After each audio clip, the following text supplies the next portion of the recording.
Well, everyone is watching home prices. That's what everybody's looking at, our home prices. But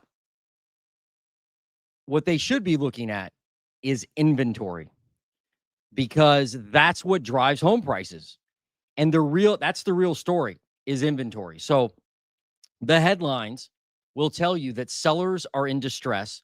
They're going to tell you that inventory is exploding across the nation, that buyers are in complete control. And if you just wait a little longer, you're going to get the deal of your dreams. But what I'm looking at tells me a different story. And this is with data, folks, not a narrative. Active listings are plummeting.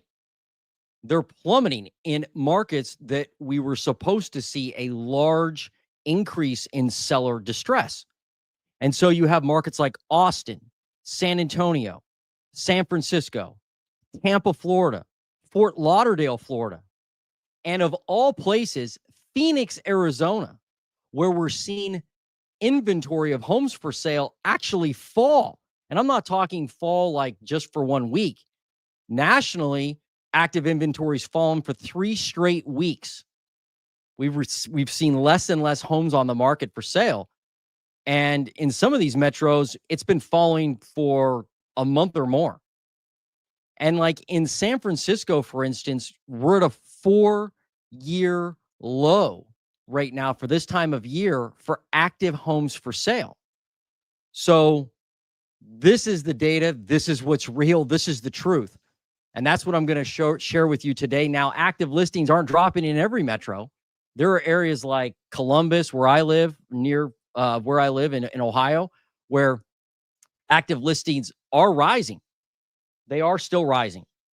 And it's not like active listings are falling everywhere. But the reasons why active listings and new listings are struggling and, pending sales are so low, that's what we're going to get into today.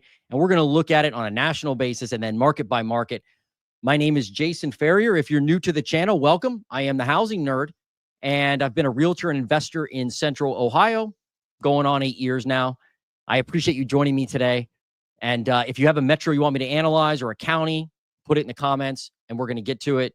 And yeah, this is fully interactive, obviously. So again, I hope you enjoy today's live. And we do this every week.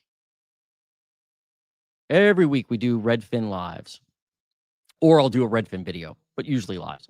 All right, so let me share with you the article, and I'm going to I'll take some comments after I dive into the article.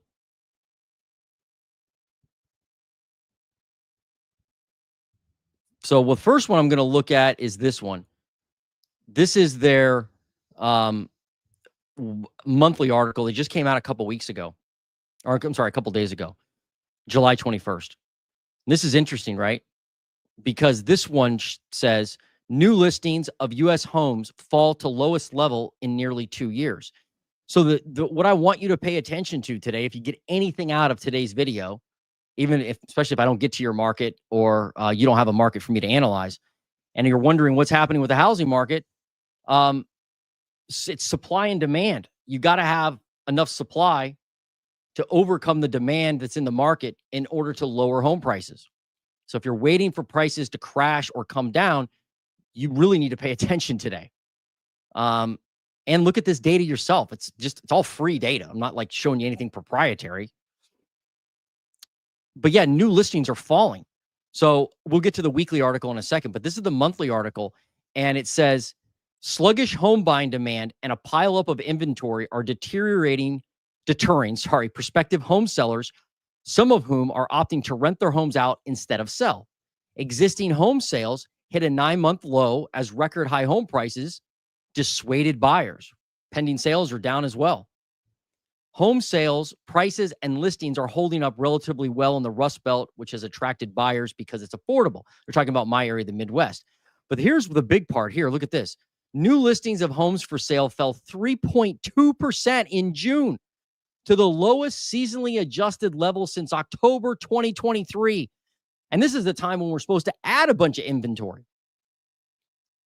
Now, I get people on my channel that say, well, new listings don't matter, Jason. They're like, I really don't think new listings are really that important. And I'm like, what are you talking about? Like, you got to have a new listing to have an active listing. There's no way around that. Like, you have to have a new listing to have an active listing. And so if new listings are falling, is that a sign that sellers are like pulling the fire alarm and they're in distress? Nobody's talking about this. Like, I mean, I don't really hear anybody on YouTube or in the media or anywhere talking about how new listings are falling, active inventory is falling. Everybody's like, buyers are, buyers are in control, sellers outnumbering buyers. But look at this. Look at the number of new listings. New listings dropped to the lowest level since 2023.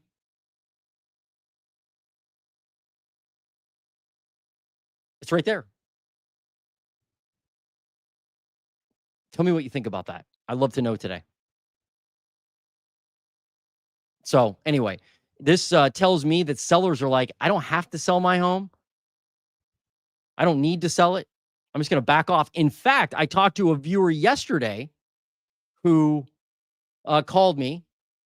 Nice guy. I'm not going to name him, but watches the channel. And he called me randomly, and we had a conversation about his properties.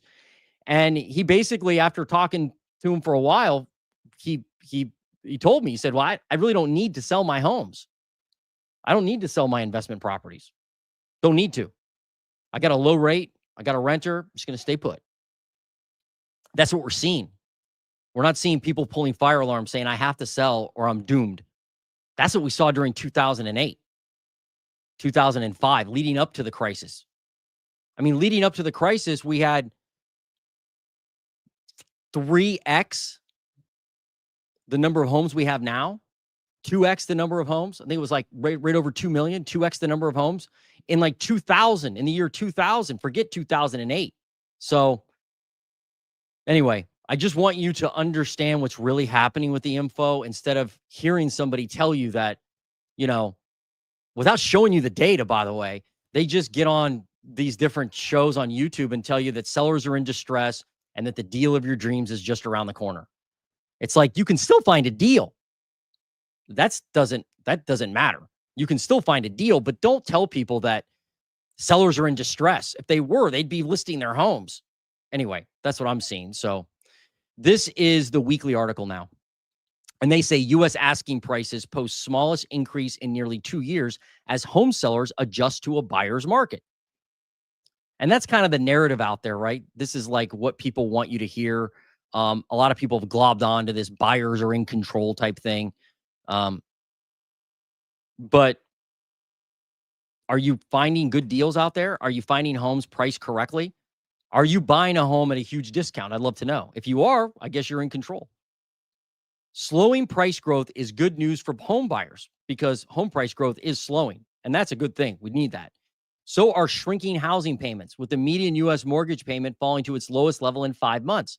The median U.S. asking price is $403,000. Someone asked about this on my channel, by the way. They wanted to know about asking prices, so we're going to review that in some metros today.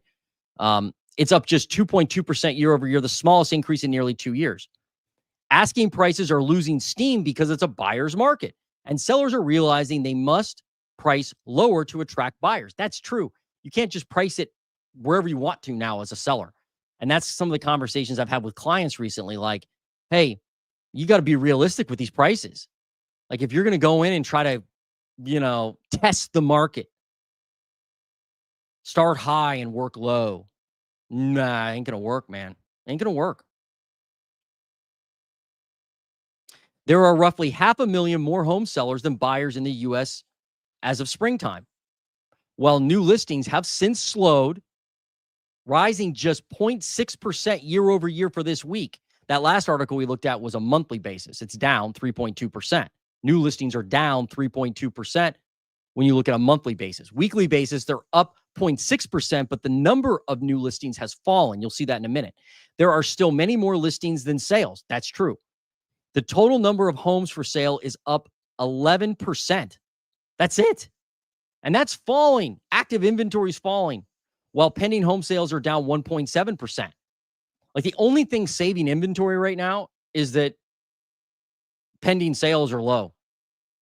but mortgage purchase applications are up like a lot. So there's like all this demand that's being like, it's almost like a short squeeze of demand. If you know what a short squeeze is with stocks, it's like a short squeeze. It's like all this energy is being piled up where people are like, hey, and I think they're waiting for either prices or rates to come down. I'm not sure either are going to come down far. Sale price growth is losing steam too, although the median sale price hit a record high during the 4 weeks ending July 20th. It's up just 1.6% year over year compared to 5 and 6% growth throughout most of 2024 and the start of 2025. So we know that price growth slowing. So that's good. You need lower price growth. Another piece of hopeful news for house hunters, the median monthly mortgage payment is $2,679. It's the lowest level in nearly 5 months. Housing payments are coming down from their peak because price growth is slowing, and mortgage rates, while up slightly from 2 weeks ago, are sitting near the lowest level in a year. Rates have come down just a little bit. We'll look at that in a minute too. The housing market is testing the patience of some sellers, but it's perking up the interest of first-time home buyers who are finally seeing affordability improve. Are you seeing affordability improved out there? Wherever you are, I want to know. Is it affordable? Are you like, man, it's affordable? It's improving. Is it? I don't know. Said Chalet. Is that how I say that? Chalet McVeigh, a Redfin premier agent in Portland, Oregon. A lot of first-timers are opting for condos and with reasonable HOA fees, which they often are able to get for under asking price. Buyers should also keep an eye out for homes that have been on the market for over a month without a price drop. Sellers may be willing to accept a lower offer rather than drop their price, especially if a seller is already under contract on their next home or needs to move out of town. Redfin economists say this window of opportunity for buyers to jump into the market. Housing payments may, come on, I got to read that again. Redfin economists say this is a window of opportunity for buyers to jump into the market. Really? A window of opportunity. Anyway, housing payments may decline slightly in the next few months, with sale prices expected to fall 1% year over year by the end of 2025. But buyers could lose some negotiating power as listings drop off. That part I agree with. Like, you got to pay attention to listings in your area. I heard Nick at Reventure Consulting on one of his videos recently say, the indicator you should pay attention to is my app and the forecast for home prices on my app. Are you serious? Like, I can't believe he said that. Like, you can't say that to people. I mean, I know he wants to hawk his app, but you in reality, you have to pay attention to the real info, not a forecast. You have to pay attention to the new listings and active listings. So if those drop off, you're going to lose negotiating power in your area. All right, leading indicators. I'll buzz through this real quick and then take some comments. Daily average 30-year fixed mortgage rate, 6.78%. It's come down a little bit. That spread on the 10-year and 30-year mortgage rate is coming down. Let's go to Mortgage News Daily and see what we see. Today, they're 6.78. What did the article have again? My memory's so bad. Yeah, 6.78. But they're a little lower, not materially lower, but a little lower. So we'll find out if that continues. But they're up from 6.67% 2 weeks earlier, down from 6.9% year over year. So they're slightly lower than last year. Mortgage purchase applications. Check this out. This is bonkers. Crazy bonkers. I stole that from Travis, I guess, right? Mortgage purchase applications seasonally adjusted up 3% from a week earlier as of week ending July 18th. They're up 22% from last year. Not refi applications, purchase applications. So you tell me in the comments, I want to know, why are purchase applications up, but pending sales are down? Why is that? Let me know why you think that is. I mean, that's a good increase, right? I mean, that's a big increase. You've got 22% more people applying for purchasing a home. And that's not a pre-approval. That's a purchase application. And so I guess it depends on how they define it, but a purchase application is signed when usually it's signed once you've identified a house. Like you can get pre-approved before you go house hunting. Maybe that's what they mean. I should probably know that. Let me write that down. Purchase versus pre-approval. Right? Because if it's just pre-approval, that means they haven't found a house. But if these are all purchase applications where they found a house, it doesn't make any sense why pending sales aren't up, right? I don't know. One of those things to wonder about. Let's see. Touring activity up 35% from the start of the year. At this time last year, it was up 20%. So I guess it's up 15% year over year. People are touring homes more than they did last year. They're applying for mortgages to purchase a home, not refi, more than they did last year. Does that surprise you? Surprised me. It is still surprising that people are more active.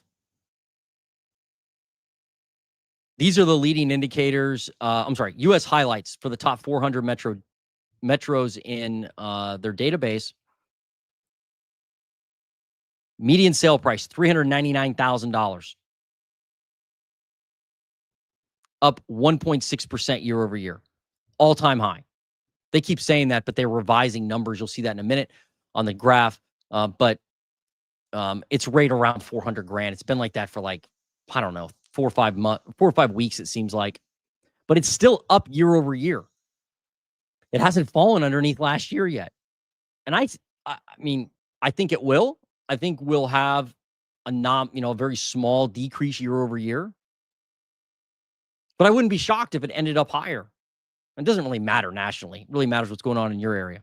And it matters with inventory. That's what matters more. Median asking price, $403,000, up 2.2%. Smallest increase since October of 2023. So the asking price is coming down. That's good. You need sellers to be more realistic so you can sell some houses, right? Median monthly mortgage payment, $2,600, $2,700. Who's counting at that point? Up 2% year over year. It's the lowest level in 5 months. So while interest rates are lower than they were last year, payments are higher. Why? Because houses are more expensive. Pending sales, 81,981, down 1.7%. Pending sales are struggling. The number of people actually completing a home sale is still down year over year. Oh, that's pending. Sorry, not completed. Those are just pending. They go into contract. But I'm going to show you the sold homes today, and we'll see what those say. Not pending, but sold. New listings, 93,000. That's it. We can't even hit 100,000. Active listings, look at this. Up 11%, smallest increase since March of 2024, 1,168,000. Nobody's talking about the fact that inventory is falling. It's crazy. And this is like, we're still kind of in the selling season. And we were supposed to have a ton of seller distress. You're going to see that in the metros today. I'm going to show you metros that are going to make your head spin. You're going to be like, how in the world does that metro have fewer homes for sale than they did last year? Or how in the world does that metro not have a lot more homes for sale? How is it falling? It is. Months of supply, 3.9. That's up 0.3 points. 4 to 5 months of supply is considered balanced. So I guess they say it's balanced. Share of homes off the market in 2 weeks or less, 33%, down from 37%. Median days on market, 39, up 6 days. Homes are sitting longer generally than last year. Share of homes sold above list price, 27.5. That, I believe this is coming down as well. We'll look at the chart in a minute.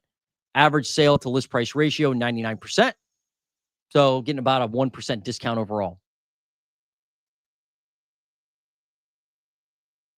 Okay. Before we do the metro level highlights, and then I dive into the metros you want me to review, I'm going to look at some comments. And if you're on the live stream, give me a like, thumbs up. And I appreciate it. Don't be a freeloader. What's up, John? How are you? Good morning to you too. I appreciate all your support, John. You're always here. John Doe, I appreciate your support, John. Good morning to you as well. I want to know, I don't know if you ever answered me. Is that a tiny house? I can't tell in the picture. Maybe it's a big house, but on the screen, it looks like a tiny house. I don't know. It looks like a nice tiny house, but I can't 100% tell. Good morning, Rachel. Nice to see you. Casey, how are you doing? Prices coming down big time in Ohio on actual transactions. Where? Tell me where. We'll look at that today. And I have an Ohio channel as well, Ohio Housing Nerd. I'm going to do a live probably tomorrow on that channel. I've got some juicy stuff on that one. Good morning, Chris. How you doing?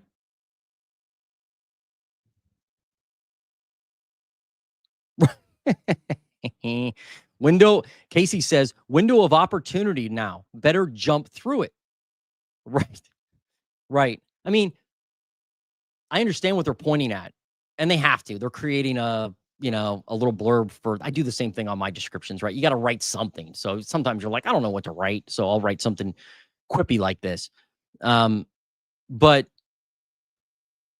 in reality, there's always an opportunity to buy if you want to buy in any market at any time.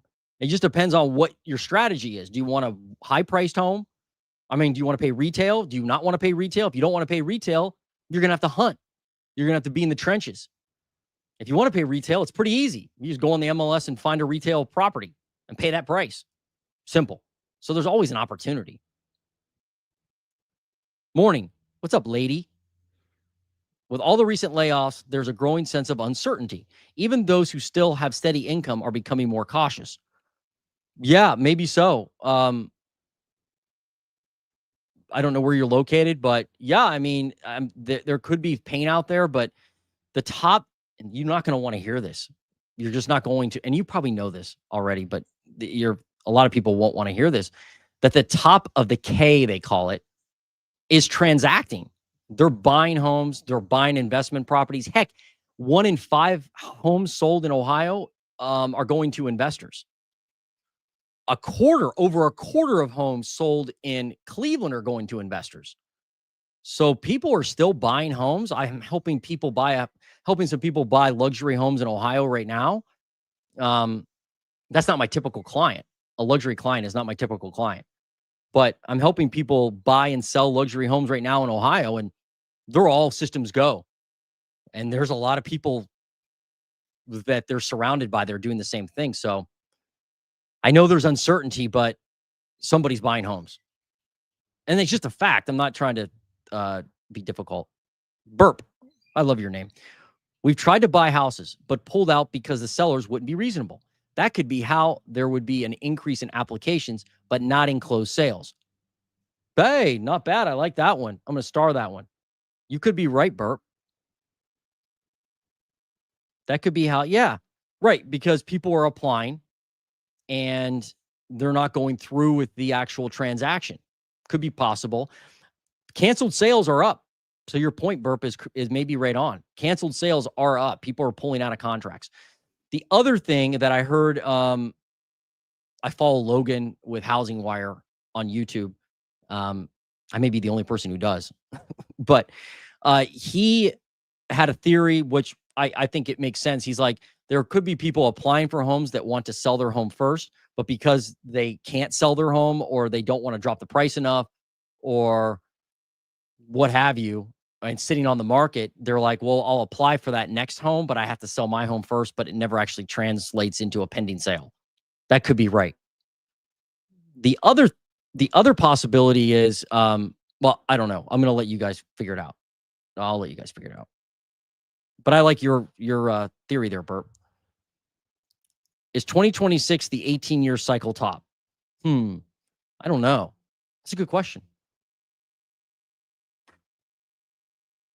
The only reason why is because a lot of them are betting that rates will go down. I'm sorry, that rates will go to 3 or 4. They don't understand that no matter who's president, we will never see 2 or 3 ever again. Hey, Roberto, I like it. I like what you're saying. And I think there's a lot of truth to that.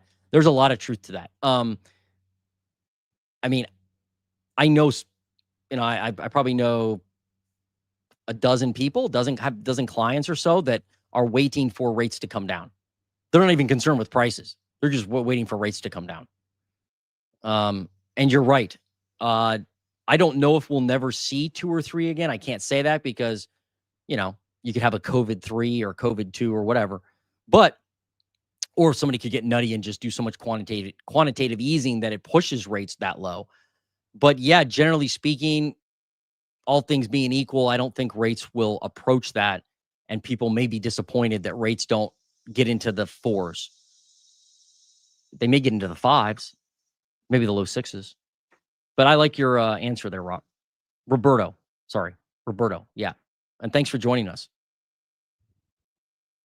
Because of rates and negotiations, most people don't keep up their homes.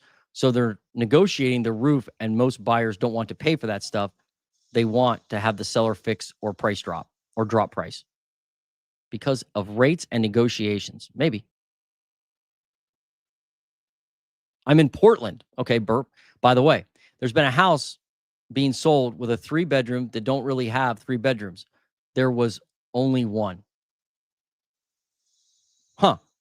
By the way, if you have a house you want me to look at on the live, like go onto Redfin or Zillow and take a look at the house and we can talk about it. You want to point out something about a house that you toured, or we had that happen last week and it was pretty cool. So if you have one you want to share, great. If you don't want to share it, I understand that. Personally, if it was me and I was looking at a house to buy or I was snooping around, I definitely wouldn't put it out there. Who knows who's going to see it? You just don't want to lose any leverage. But if you just are, for conversation's sake, let me have an address and we'll look it up. Yeah, that happens a lot though. People will be like, well, in Ohio, older homes, what you have is you have like a attic, a third level, not a third level, a second level where there's a bedroom, but it used to be an attic and they've refinished it and they put a second bedroom in the back of the first bedroom. So like you have to walk through one bedroom to get to another one. And they'll say 3-bedroom. And it's like, is it really? It's more like a 1-bedroom with a 2-bedroom with an extra closet. So that happens a lot in Ohio. But appraisers will let that slide if it's like in kind to other comparable sales in the area. They won't tell you, well, that doesn't count. Double price crap out there right now. Like we are selling old Jordans on Craigslist. You know what's funny is I just posted some Jordans on eBay. Some Jordans that my son got from somebody, from like a relative, and he said they were really uncomfortable, so he never wore them, and they're like 3 years ago. Right, homes are priced like that. Yeah, they are. There's a lot. I don't know if they're double priced, but there are a lot of homes that are overpriced right now. The thing is, those sellers don't need to sell a lot of times, so they're like, I'll overprice it. And if it doesn't move, I'll just come back next year. They need to sell when they come out of the gate at a low price. That's when they need to sell. What's up, John? Jason, where are we in the 18? I don't know. That's a great question. I'll pay attention to that. Sorry. Somebody have to tell me.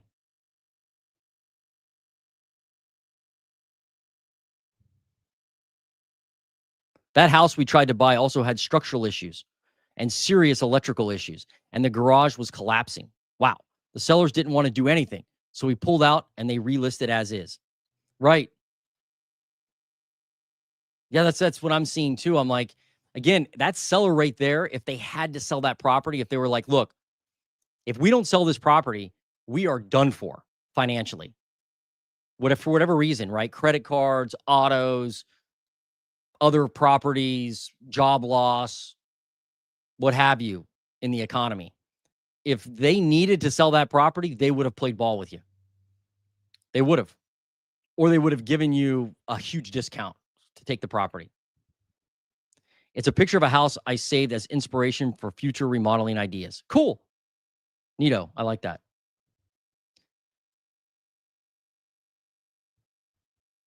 Oh, sorry. What's up, Coors Light? Thanks for joining us. I'll take one more comment here. Sorry, I just get lost in these. Let me see if there's anything else. Right here. Here's a Cleveland comment. Walter Mitty Fonzo. What's up, Walter? Thanks for joining. In the inner city of Cleveland, Ohio, housing values for my home dropped 405 to 605 since January 2nd, as per my agent who sends an update on my home. Good. That's a good agent. Keep sending that.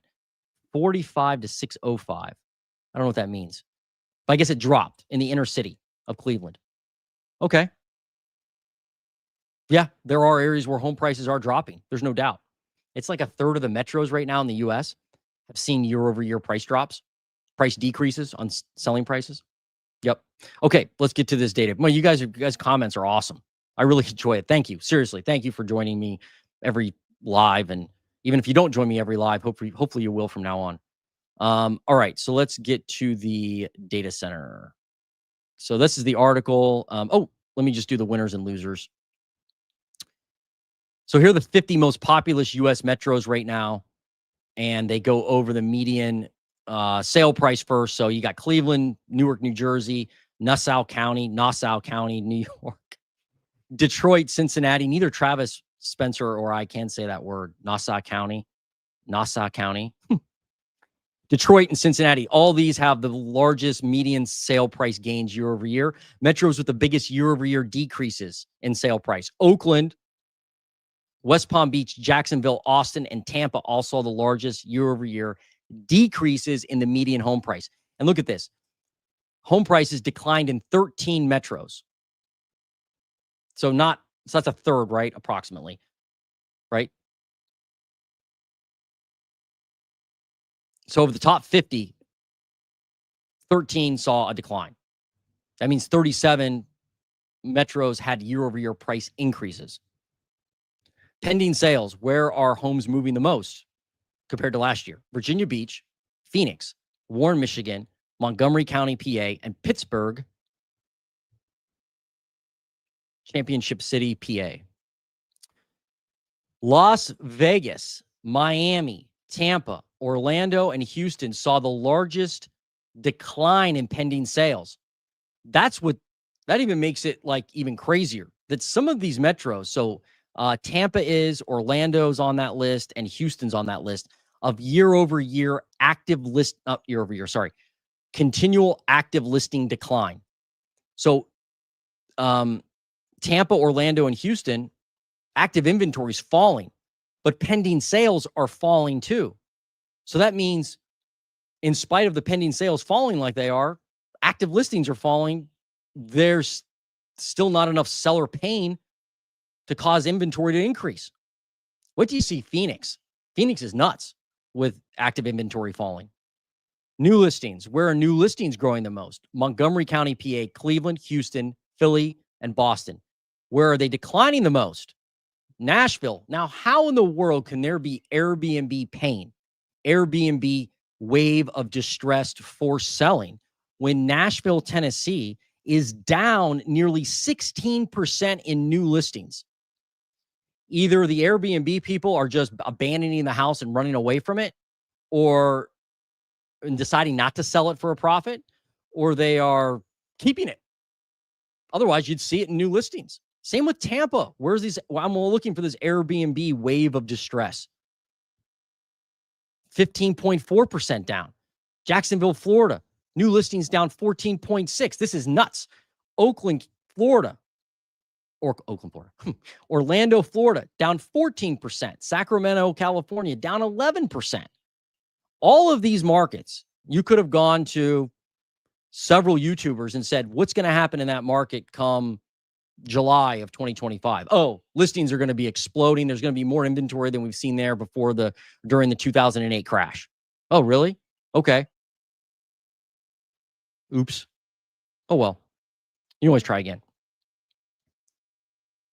All right, now let's get to the metros.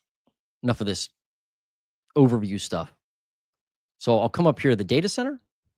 I've got a couple metros to review first, and then if you have one you want me to review, even if it's something we reviewed last week, go ahead and drop it in the comments, and I will do it. I'll get to it.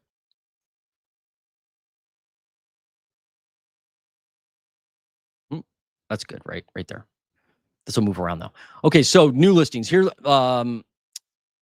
let me look at, yeah, I'll show you this. So new listings, it's basically nationally 0.6% up year over year, essentially flat. We added 93,000 new listings, 93,053. Last week, we added 93,586. So we have fewer new listings hitting the market today than we did last week on a weekly basis. And now if we look at active listings nationally, look at this. Look at this right here. This is what to pay attention to. Look at that on the active listing side. So at one point we had, let's see, we peaked at 1,202,503. And at that point, we were up 16% year over year with active inventory. Then we dropped, and then we dropped, and then we dropped. So now we're at 1.168 million. So we've lost, what's that? 50, 40, 45, I'll call it 40,000 listings. Not quite that many. But we've lost listings. Crazy. You just can't believe it. And if you zoom out, this isn't like a seasonality thing. Look at last year. Do you see that last year at all? Do you see a downward trend? I don't. Not until the end of the year. And look at this. Look at the rate of change. So this shows you how much it's grown year over year. And so you would expect, if in fact sellers had to sell and every market was going to be doomed this year, people would be listing their homes like crazy and active listings would be exploding because nobody can afford a house, right? Nobody's buying, even though people are buying. But if you had a ton of new listings, you would see this number continue to rise. Look at it. It continues to fall. The rate of change with active inventory is falling. I mean, it's very well possible that we fall underneath last year with active inventory. That'd be something, right? I mean, that would be, eventually somebody's got to pay attention to that. It'll take the media and other YouTubers a while to figure this out, but we're only up 11% with active inventory. Crazy. Crazy, crazy. Anyway, I wanted to show you guys that. So let's get to the first metro here. I've got San Fran. Look at this. Let me start with new listings. In San Francisco, if you got a metro you want me to look at, drop it in the comments below. Let's see, San Fran. What do we got? I mean, look at this in San Francisco. This is just insane. New listings are down 18, call it 19%. It's a 4-year low for this time of year with new listings in San Francisco. Now, it's cold in the summertime in San Francisco, according to Mark Twain, but maybe that's why people aren't listing their homes. I'm just kidding. I mean, sellers don't need to sell there. Where's all this tech pain? Where is it? They must not live in San Fran. I'd expect this to be up a lot more. Active inventory. Look at this. They're at a 4-year low right now in San Francisco with active homes for sale. A 4-year low for this time of year. Down 8% versus last year. Down 8%. It's been falling for weeks. This down, down, down, down, down. Fewer homes for sale than they had this time last year or in 2023 or in 2022.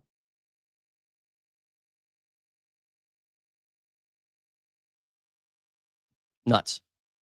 Nuts, nuts, nuts. All right, now prices are probably down there too. Let's look at the asking price though. I promised a viewer I would look at that on some of these metros. So let's look at, my bad, let me look. New listing median price. Well, new listing median price in San Fran's up 1.31% to $1,355,000. Yikes. But that's the way the market is there. It peaked. The asking price in San Fran peaked at $1,500,000, up 3% at that time back earlier this year. Now let's look at the median. Let's look at homes sold though first. Look at homes sold. Up 3.3% year over year. More people buying a home in San Fran, a lot fewer people listing a home. So that's why active inventory is falling. This is the exact effect the supply and demand has, right? Like, hey, more people buying, fewer people listing, inventory goes up. And delisted homes, by the way, I forgot to mention this, delisted homes are exploding. The number of people taking their home off the market, that's exploding. It's up like 47% year over year. I mean, sellers are like, I'll decide when I want to sell at a discount. Which is, it's your property. You should be able to do that. Wow, look at median sale price there in San Fran. Basically flat, $1.554 million, but it's not down year over year. Surprising. Okay, that's San Fran. I'll do one more that somebody asked me for, and then we'll jump into the ones you want to do on this live that you've requested. Let's see, share instead. Let's do this one. Nashville, Tennessee. Oh man, come on, Redfin. Nashville. Let's look at Nashville.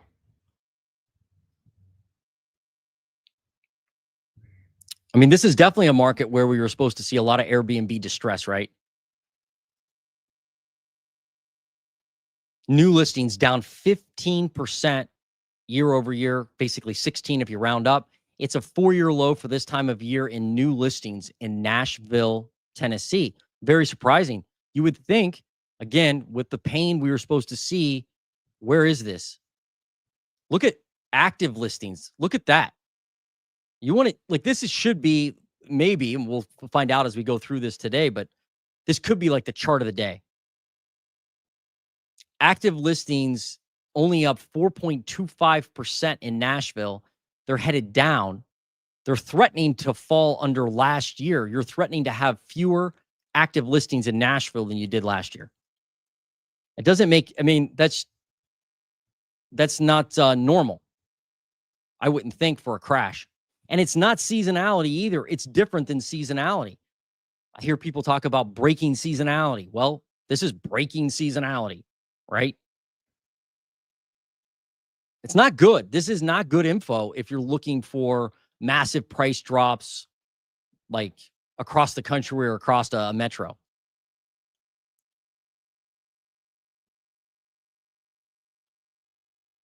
Crazy. All right, let's look at homes sold in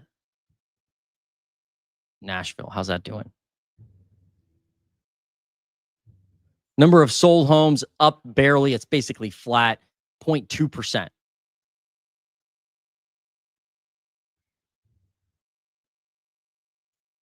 So we added, you can see here, we added 764 homes, but homes sold, 723. So there's a delta there, right?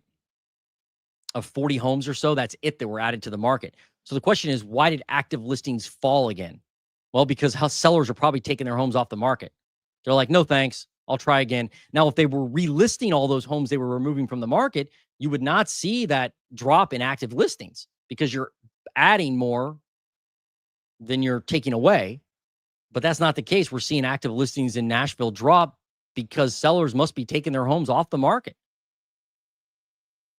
In a weird way, they're almost still in control. Sellers are really still in control. It's not, it's in a different way though. It's like they're controlling the inventory by saying, I don't need to sell, so I'll just take it off and try again later. Amazing how these markets ebb and flow like that, right?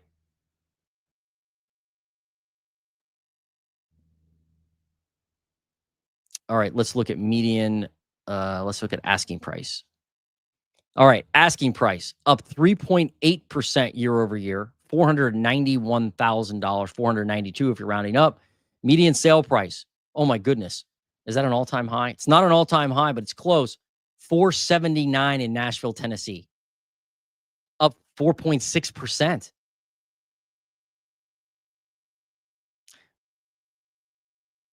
That's it's shocking. It really is. I would think Nashville was on a lot of people's bingo cards as a housing market that was going to be completely destroyed. But as we've seen today on the Housing Nerd channel, that is not happening. Now, there could be pockets, there could be areas around Nashville, but it looks like people in Nashville are doing pretty good. And buyers continue to buy there at these prices. Okay. That was interesting. What's next? Let's see who's got one here.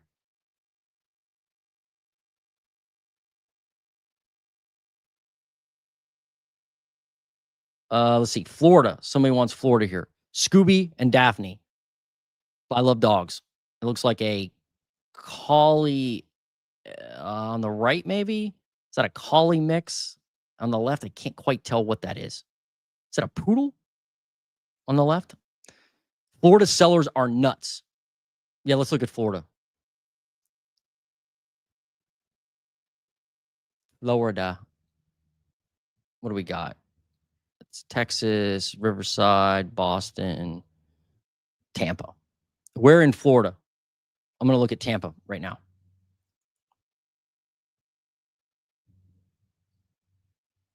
I thought I would be more prepared with these preloaded screens, but Redfin doesn't like it. All right, new listings in Tampa, Florida. Let's see. What do we got here? Look at this. I mean, that's crazy. Down 15% in Tampa, Florida with new listings. It's been falling for a while. I mean, look how long it's been falling. It was like you peaked like around here with new listings in Tampa, and then you started to fall and fall and fall. This is not normal, right? For seasonality, I wouldn't think. I mean, I guess the last couple of years it's been falling, but again, I would have thought people would be throwing their houses on the market, like just flooding the market with homes. Down 15% versus last year. It's a 4-year low for this time of year in new listings in Tampa, Florida. Okay. Let's do active listings. Yeah, it's falling. Look at this. Obviously. 22,700 was your peak. This in the last 4 years. And then it fell. Now you've got 21,632. All right. Now we look at solds. What do we got? Yeah, look at sold homes, down 6.8%. So it must be everybody taking their homes off the market there in Tampa and not putting them back on, not relisting the home, just delisting it. Probably going to try again later, maybe next year. Who knows?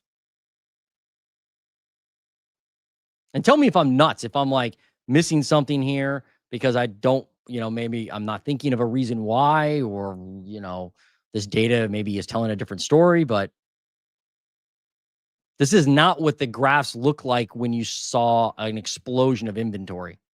Like, if you go back to actives, like last year we had a steady rise in inventory all the way until like September in Tampa. But look at 2022 in inventory. This will illustrate it. Look at that line. That's a large increase, right? I mean, you started the year at 6,500 homes on the market and you ended at 14,000. That's a large increase, right? But when you look at what's going on now, it's like you started at 18,465. Now you're at 21,632. But it's falling over the last few weeks. I don't know. Strange. Very strange. New listing, let's see. Let me do the median sale price. New listing median sale price.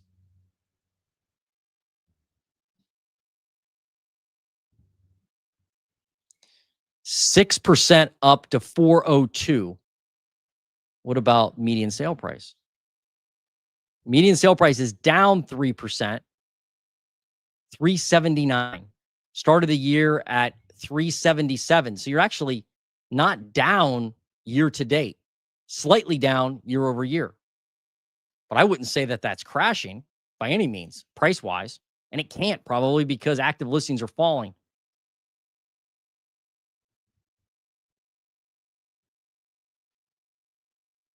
You just need a lot more inventory.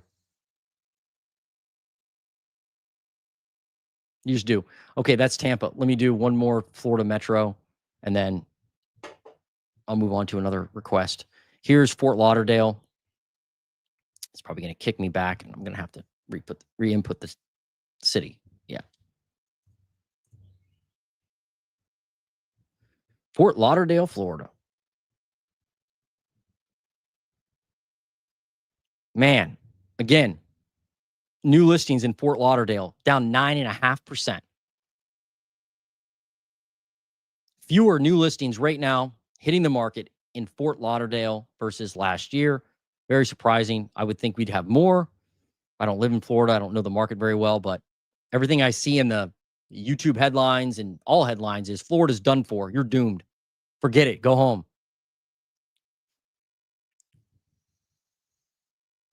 Yeah, look at active listings. You peaked around 19,000 or so. Now you're at 18,330. So you're losing inventory.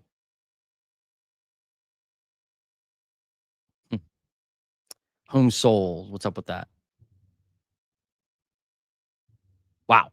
16% down in home sales. I mean, that would tell me that sellers are really in control there. If they're like, hey, I can just take my home off the market. But even though there's no demand, I'll just take it off the market. No big deal.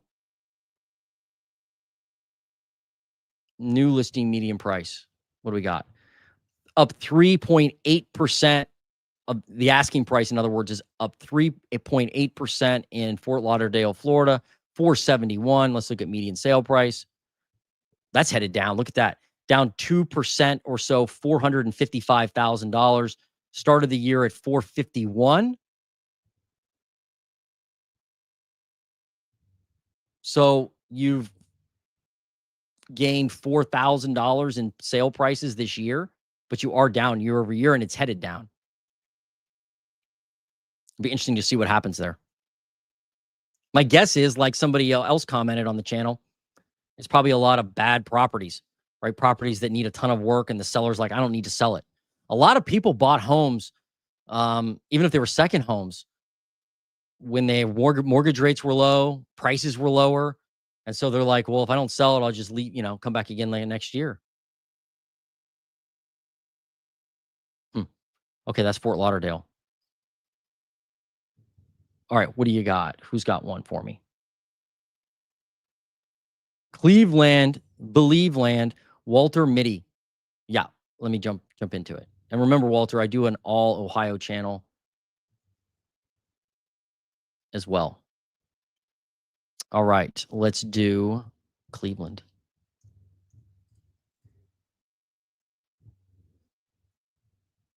New listings in Cleveland.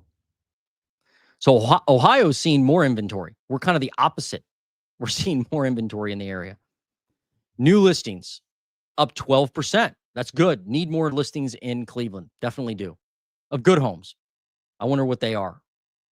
Walter, you have to tell me, what type of homes are you seeing? If you have an example of a home, put it in the comments. I could bring it up on the screen. Let's do active listings now.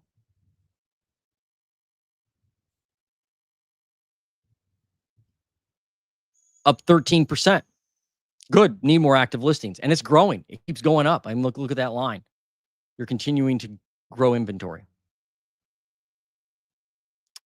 Now let's do home sold. Not surprised here. Home sold up 6.4%. So nationally, we're like, what were we nationally? Let me we'll go back and look real quick. I just want to make sure I have my data right in my head. Yeah, nationally, we're up 3.7% in sold homes. Why they don't report this, I don't know. They only report pending for some reason.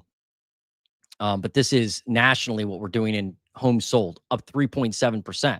Those are closed transactions. So people are buying homes more than they were last year. Again, why they don't talk about that, I don't know in their info. But in Cleveland, you're up 6.4%. So you got more people buying homes, probably because there's more listings. Just makes sense. New listing median price. What's that? $243,750, up 8.6%. Median sale price. This chart's horrible. Horrible. Look at this. Talking about a goofy chart. $269,000, up 14% year over year in Cleveland, Ohio. So you've got prices at an all-time, by far an all-time record high. The last year's record high was 247. Now it's 269. I know the chart looks like ominous because there's such a big gap there, but the prices are so low in Ohio that a big jump like this doesn't equal tons of money unless you're a local. But look at that. Prices are just going up in Ohio. This doesn't, I mean, it's not, I don't enjoy looking at that data, but it doesn't surprise me. And I'm seeing this in Columbus. I'm seeing it in Cincinnati. Prices are just high for the area. I mean, look at where Cleveland started back in 2022. 179. Now 269. So in 3 years, it's gone up nearly 100 grand. On $1 million home, not a big deal. On 179,000, that's a huge deal. And this is the affordability crunch that a lot of Ohioans are dealing with, because not only do you have this, but you got property taxes are ridiculous, right? They're out of control.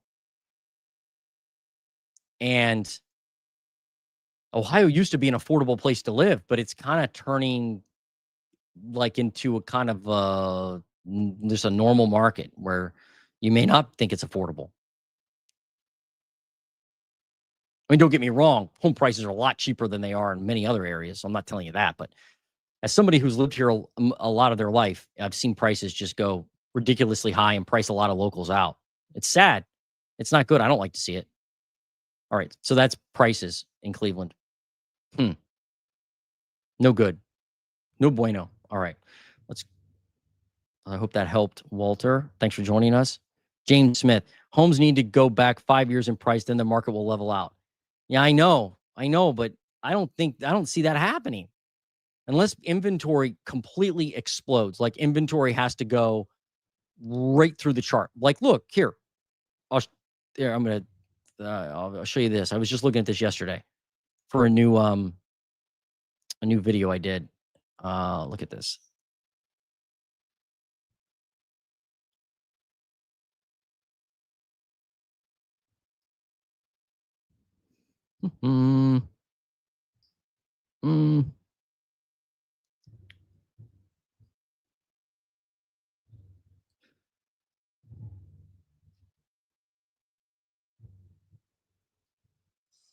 Let's see, right here.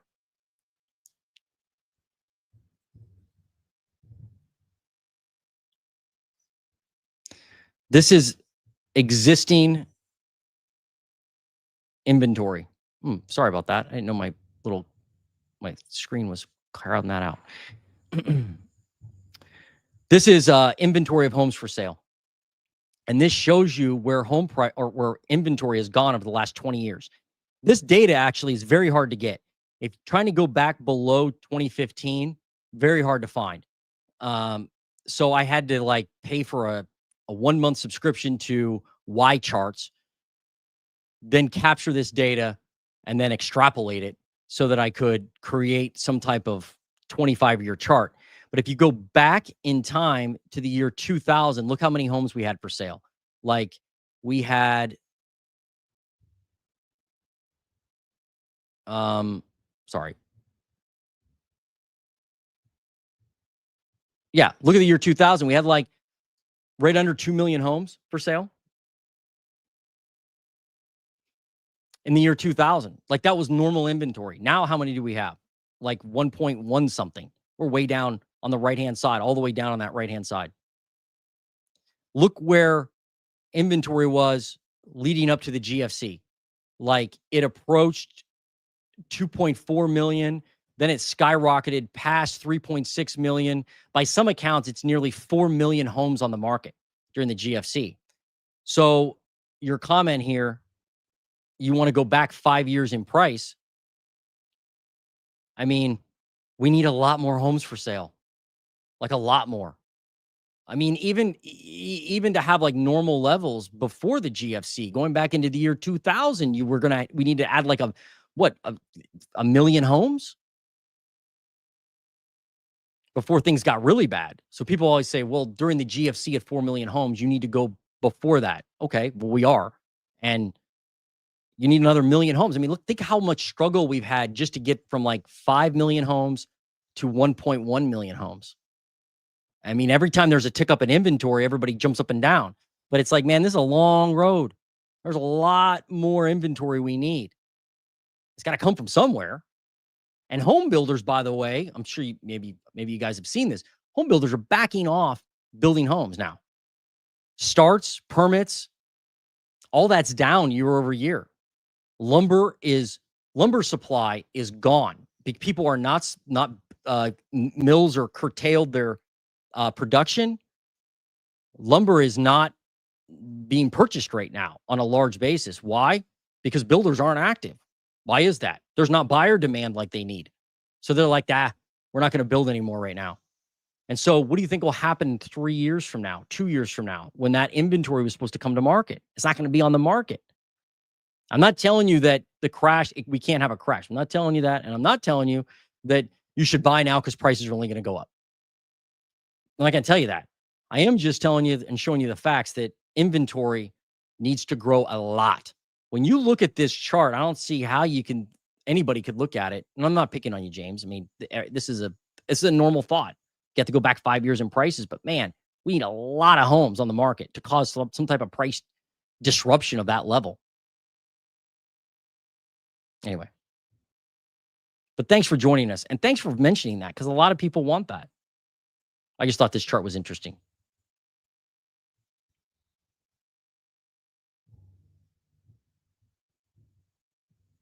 All right, we'll go back to this now.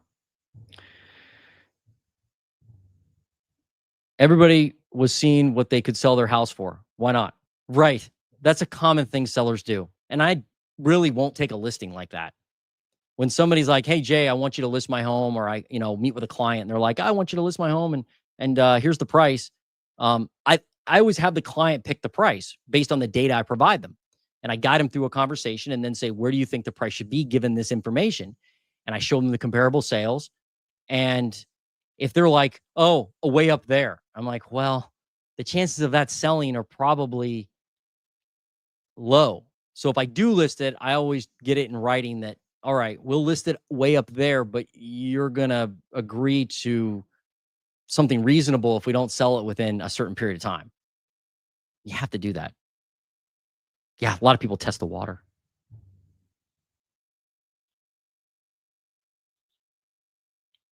Burp says, I know someone that's trying to sell a house, one of their rentals, so they can move to a different state. They tend to be a little greedy and very looking in the rear view mirror kind of seller. Yeah, so if they need to sell, they'll drop the price. If they don't need to sell, they'll just go away, right? It won't matter. Prices are high for wages. They won't sell fast enough. Well, I know McConaughey 840. Thanks for joining us. I know what you're saying. I hear that from people. Wages won't keep up. Wages aren't high enough. There are people buying homes right now, and some dynamic is keeping inventory from exploding, and some dynamic is keeping sellers from needing to sell. Whatever that is. And we're not talking just one market. And we looked at a lot of markets today already where their inventory is falling. Speaking of the tech world, Lee and Alpine, Utah are known as the Silicon Slopes. Might be because we're a high desert. How is Salt Lake City? Yeah, let's look at Salt Lake City. Sorry, I read the comments like a third grader, but that's just how I am.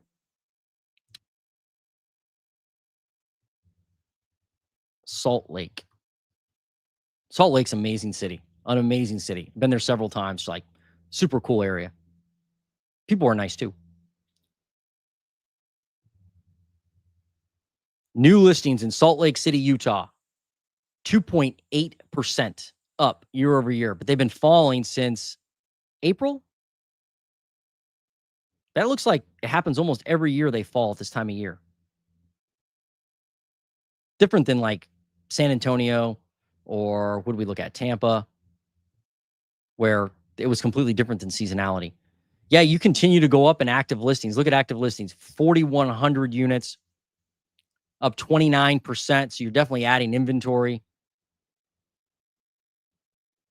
Let's look at homes sold. Homes sold down 3%. So you sold 280 homes. How many did you add? 336. So you add 50 homes to the market. That's what that means, approximately. And then minus people who delist their homes, right? Take their homes off the market. Let's look at new listing median price. What are we there? Up 3%, but it's falling. It's been falling for the last few weeks. People are probably starting to cut their price there a lot.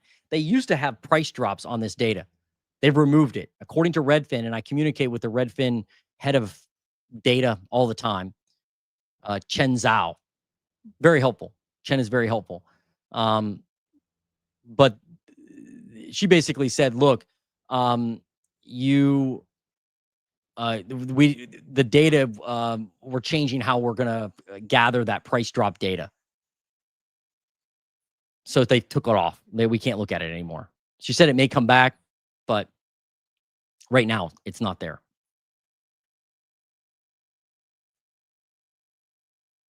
But I'd like to see price drop data. All right, let's look at median sale price in Salt Lake. What do we got? 562. It's tied for a record high in Salt Lake City. 562, up 2.4% year over year. So prices there are, I mean, they started this year. You started this year elevated, up 7.6% at 528. Now 562 in Salt Lake City, up 2.4%. So homes are more expensive now, nearly than they ever have been.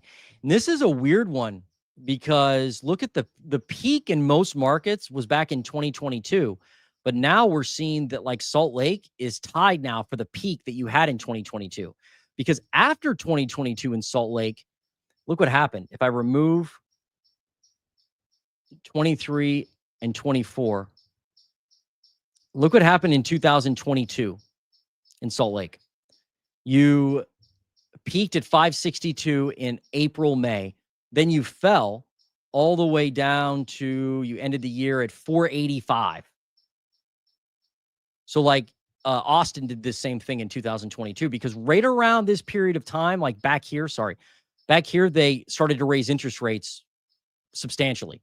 And when they did, people were like, holy cow, this was probably for selling or people that needed to sell. You saw it in this time period because inventory spiked. Like, look at inventory. Yeah, look at active homes for sale, how they spiked during that period of time. Like 1,300 homes on the market at the beginning of 2022. And then you had 2,600 homes. And then you had 3,400 homes pretty quickly. And I would bet if we looked at new listings, it's going to show us a similar trend. Yeah, look at new listings just go through the roof in 2022, all the way up to 510 for a week. And that was up 11% at that time. So the Fed raised interest rates in 22. They went up quickly. Sellers were like, holy cow, I need to list my property. These were probably forced sellers right through here. I wonder if homes sold went up during that period of time too. Yeah, they did. Look at homes sold. 229, 355. But people didn't buy all the homes on the market. And so inventory rose and prices came down after that. Right? Inventory rose and then let's look at prices. Yeah, look at the price drop after that. All that inventory hit the market and prices dropped. That's what you need to see some type of big price drop, explosion of inventory, right? Like we saw back in 2005, 2006, big explosion of inventory. But in Salt Lake City right now, we're kind of wishing and wanting instead of looking at reality. Prices now are going up again. My bet is that the homes that do sell are expensive. right? The mountain states are really expensive, like Utah, Wyoming, Montana. I just did a video with another realtor in Montana, and that one that one's nuts. Like the prices there in Montana, I couldn't believe how. Well, shout out Stephanie Thompson out there, but I couldn't believe how how fast prices rose in Montana, and Salt Lake's like that too. It's really expensive. Was it affordable at one point? Probably was. Like back at the beginning, back here, 2020 into 2022, 476. Is that affordable? I don't know. It still seems expensive, but I'm cheap, I guess. That's Utah. That's Salt Lake. Thanks for suggesting Salt Lake. Let's see. McConaughey. Sellers will control it until the speculators become overburdened in debt and must sell. It depends on what type of debt they have, right? It's weird. You're saying this, and I've had this conversation with a lot of investors in my area.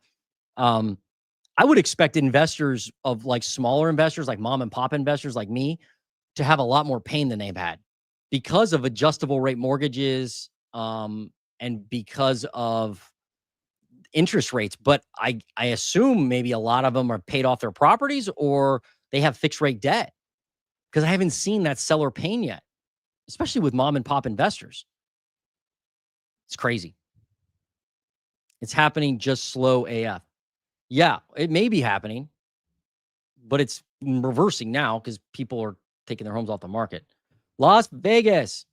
Las Vegas. Las Vegas. Let's do Las Vegas.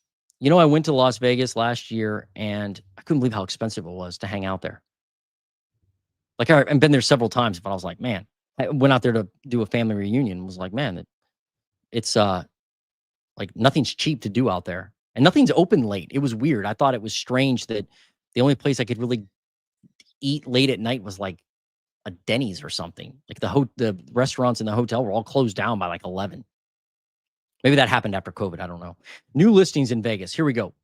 Down 9.2%. Are you kidding me? How's that possible? So fewer people, almost 10% fewer homes hitting the market right now versus last year at this time. Odd. Very odd. Active inventory. Now, this is still up, but it is starting to fall. You're still up 37%, though. I mean, but it is falling right now. I mean, you had 11,055, then you had 11,026.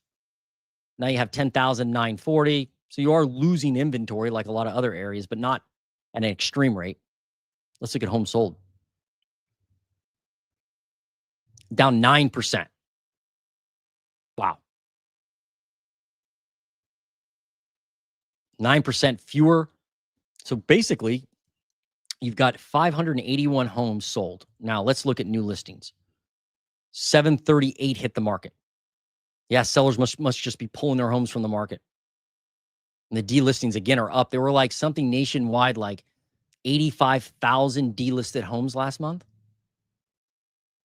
So people are pulling their homes from the market, unfortunately.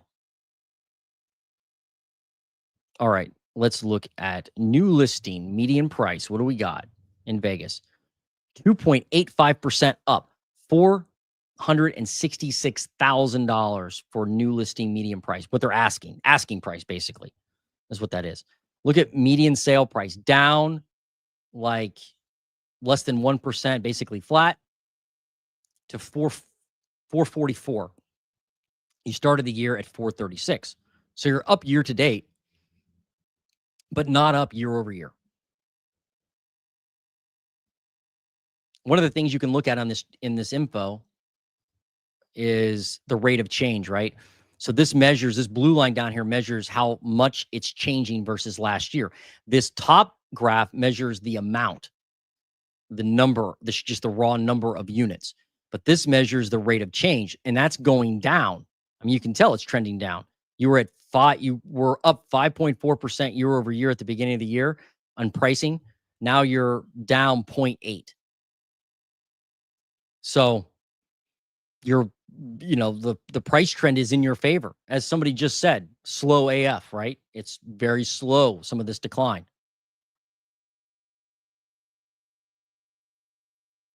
And again, I'm not going to tell you what you want to hear. I'm just presenting the data. And I'm not telling you the market isn't going to, prices aren't going to fall. I'm not going to tell you that, because if inventory remains stale like this, the ones that do sell may cut their price enough to cause the median home price to drop. And you still may be able to find a deal out there. You can oftentimes in most markets. You just have to do the right work. There's median sale price for Vegas. All right. Good. Thanks for suggesting Vegas.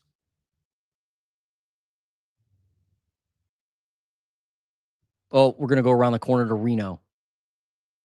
We're going to go around the corner to the biggest little city, right? Reno, Nevada. What do we got in Reno? Interesting little market.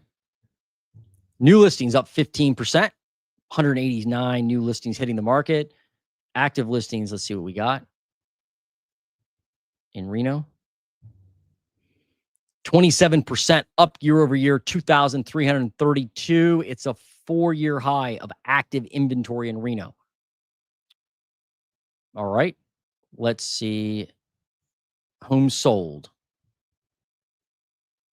Homes sold, only 130 units. That's up 9%, though, year over year. So let's look at new listings again. 189.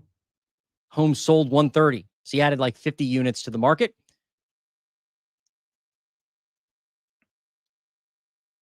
And you could see you are buying, the people are buying more homes than they were last year. It is up 9%. Probably because of more active listings, right? That makes sense. If there's a lot more active listings on the market, buyers have more to choose from, right? More discounting will probably take place. Sellers are in less control, the more active inventory overall. So you're going to see that. You're going to see more sales because the market's looser, not as tight. And it helps comps big time, right? You can comp a property rather than going, man, nothing sold. Huh. That's a nightmare when you have to comp something from like 2 years ago or 10 miles away.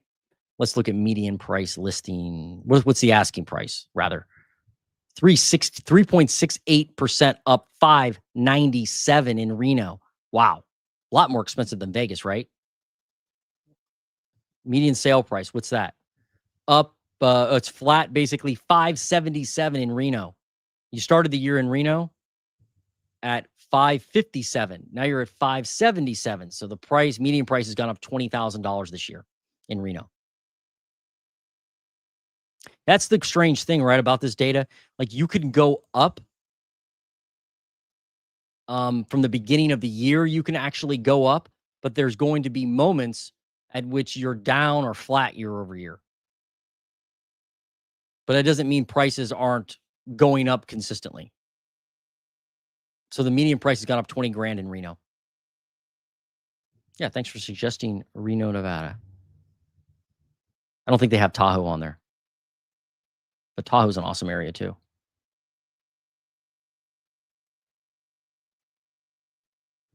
Seems like speculators would want to take a profit near the top. I mean, yeah, I would think, right? That's their goal, is to sell. But maybe you're talking about a flipper. But if you're a buy and hold investor, like that's usually what I do, just keep for rentals. Again, unless you're like, man, like the first, if you have equity, you're going to refi, right? You're going to refi the home because you don't have to pay any capital gain. If you refi and get 100 grand out in cash off a property, you're not going to have to pay any tax on that money. That's why refinancing properties is like, if it's done right, you can get in really big trouble and completely ruin your financial life. But if you do it right, that's the big advantage there. There's no capital gain. If I sell a property and get 100 grand in profit, unless I've got expenses to offset that money, or I roll that into another property through like a 1031 exchange, I am going to get destroyed in capital gain tax. I can't tell you how many clients I've had that conversation with, or sellers I've talked to, and then they end up selling a property and they come back to me like a year later and they're like, oh man, Like I should have like gone to my accountant. And I'm like, yeah, go to your accountant. I'm not a tax expert, but I do know that you can get hammered if you're not careful. So refining a property is probably better than selling unless you need to sell the property for some reason. Like it doesn't cash flow. Like it needs a roof and you have no money to put a roof on. Maybe you're just sick of being a landlord, but that's not a very good excuse. There's always ways to make it easier on yourself. But yeah, you would think they'd take it at the top, at least refi at the top. Anyone who bought in 2022 or after has no equity, at least in Western markets. What we just saw, Salt Lake, I guess is flat from from the peak, right? But I am going to remember this comment because there's another topic there, which is good. Do Naples. Okay. I will do Naples. We looked at Naples last week, but we're going to look at it again. Naples, Florida. New listings. What do we got? Oh, man. Down 21% in Naples, Florida. Yikes. That's a 4-year low for this time of year. And it's gone down a lot since the peak. You had 507 homes hit the market in Naples back in, what is that? February? Well, late January. Now you have 153. Now let me do homes sold next to compare those two. So you had 153 new listings hit the market. Homes sold is up 0.1%. But look, 169 homes sold. So you sold more homes than you added. Right? 153, yeah. You sold, what's that? 16 homes more. So well, I guess inventory fell there. We'll have to see. Yeah, look at the inventory falling. You're still up, like year over year, up 11% in Naples in homes for sale, but it is falling. Like a lot of other areas are falling. Not surprising. Kind of these charts almost look the same a lot of times. Let's do new listing price. What do we got? 632 in Naples, median price, 632, down 5.29%. So sellers must be, and this is a new listing median price. That's not the asking price that you're seeing maybe on the market, because that could have a price cut with it. This is when they come out of the gate. Someone asked me, I can't remember the person's name, but they asked me in my comments about new listing price. And it could be a good way for us to keep track of things, because theoretically, if sellers are more reasonable, if they need to sell, the new listing median price will come down because they'll come back down to reality. Theoretically. Median price in Naples, Florida. This is sold. Up, barely up, like flat from last year, 594. But you're not even close to an all-time high. All-time high happened last year at 721. But this chart, you can see, is like up and down, because there's only 100 and some homes sold. When you even get less than that, the thing gets a lot choppier. So the up and down every week of median sale price in a place like Naples, I don't know if it means that much. I think I just keep my eye on inventory. But you are down from peak, no doubt. Regardless, at 594, because you peaked at 721. That's a big drop, right? That's a big drop. Okay, that's Naples, Florida. Do you live in Naples, Scooby and Daphne?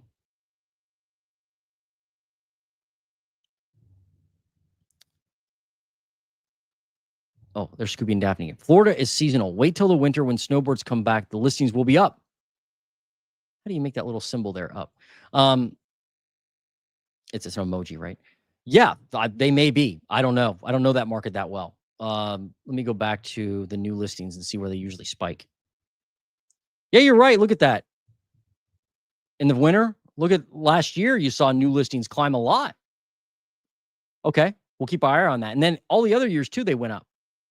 And yeah, I would agree that there's some seasonality there. I mean, it's going down. New listings are going down at a time when they are going down, or they usually go down, and then they level off and they go up. So it'd be interesting to see what's happening. Again, my shock is, maybe not shock in a place like Naples, Probably a lot less distress selling, but you would just think you'd have more new listings if people were in distress. I hear a lot of people talk about the top of the K, right, is suffering. I think because they want them to suffer. But that doesn't equal actual results. That's just wanting and hoping and wishing. So I don't know. If the top of the K in Naples was in distress, this line would be above all these, you would think. People would be throwing their houses on the market going, gotta sell or I'm doomed. I can't pay my country club membership this month, so I gotta sell. Who knows? But thanks. That's interesting. We'll keep our eye on that. What's up, Jordan? Jordan?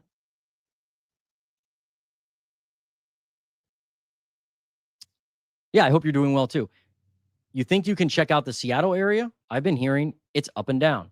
Absolutely, Jordan. Let's check out Seattle. Seattle. Used to live out in Seattle or near there. I lived in Tacoma. That's not Seattle, by the way. Not even close, right? Beautiful area, though. Beautiful late summers, early falls. Lots to do outside. All right, new listings in Seattle up 1%. That's it year over year. And it's definitely falling seasonality. I mean, every year, look at this. Every year up right here, then down, then down. I mean, even like the weekly changes in new listings are up and down, almost identical. Wow. So it's kind of following the seasonality path. Nothing really special happening there, doesn't seem like. Homes sold, what we got? Huh. Up 1.5%.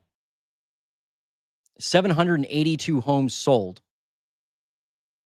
New listings, 921. So definitely adding more than selling, as long as they don't take them off the market. But look at new listings in 2022, like we saw in Salt Lake. Look at that. Whoop. I mean, they went straight up, caused a lot of pain in pricing that we'll probably see in a minute. Let's look at active listings. Yeah, now it's kind of faltering, but it's still up 33%. You got 8,100 active listings. At this time last year, you had 6,000. So you've got 2,000 more homes to choose from in Seattle. That's a lot. As long as it's the right inventory for you, whatever that is. New listing, median price. What do we got here? 827 up 4%. Median price in Seattle, Washington. Down 1%, $853,000. Look at the peak. You had the peak just a few weeks ago. 876 all-time high price you hit this year. Now you're down off the peak a little bit, but prices have not crashed in Seattle at all. At all. Like they're still up and up a lot. I mean, they are down year over year right now, but this year has been brutal. Because you just peaked a few weeks ago at 876. Nuts. Thanks for suggesting that, Jordan. And thank you for joining. What's up, lady? Austin. Yes, I'll do Austin. Let's see. Austin, Texas. Austin's like everybody's favorite crash city. And I don't think it crashed during the last housing bubble. It didn't crash. Texas did pretty well. So this was everybody's favorite one to look at. But the charts are really interesting. New listings down 1.8% in Austin. That's kind of nuts, right? So an area like Austin where, again, there was supposed to be a lot of pain, and there was. Like if you look at new listings back, in 2022, you can clearly see that new listings skyrocketed. But now they're kind of falling. Not kind of, they are falling. Down 1.8% for new listings.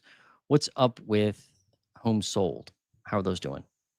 Homes sold down 4.9%, 629 homes sold. New listings, 841. So you added 100 and some listings, right?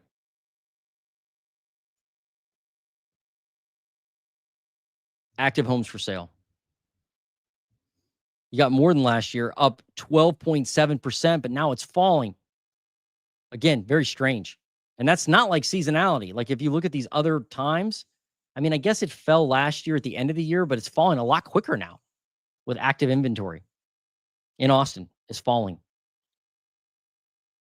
All right. New listing median price. What do we got?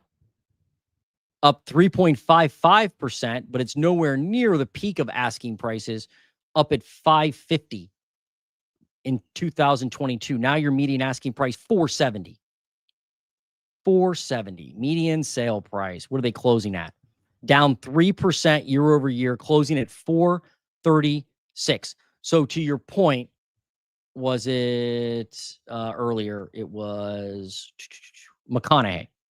To your point, McConaughey, there are markets out there like in Austin where if you bought in 2022, yeah, you're down, right? Like it never recovered in 2022. Prices were high and they fell. And I guess McConaughey's saying if you bought in this period of time right here in 2022, your home's worth less. I mean, right now the median price is 436 in Austin. Last year or in 2022, it was 574. I mean, that's a big difference, right? 140 grand. Big difference. In a place like Austin, maybe that was the crash. Maybe it already happened, right? Quietly. Not like everybody expected. And because then it went right back up. But yeah, that's Austin.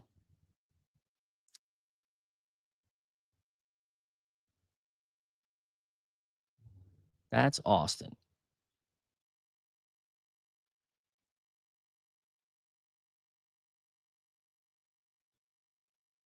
I did Las Vegas. I did Naples. Thanks, so lady, for suggesting that. Thank you, Jason. Great info for me. We'll check out your Ohio channel. Great. Thanks, Walter. I'll probably do a live tomorrow on that. Ooh, one to look at. Sweet. 8720 Malibu Drive, Reno. Is this one you've looked at? Is this like, what do you know about this house? 8720 Malibu. 8720.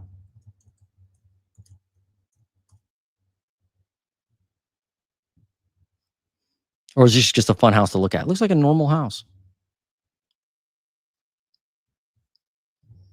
Active on the market. All right, 430. Let's see how long. Let's just take a look at it. It just looks like a normal house, right?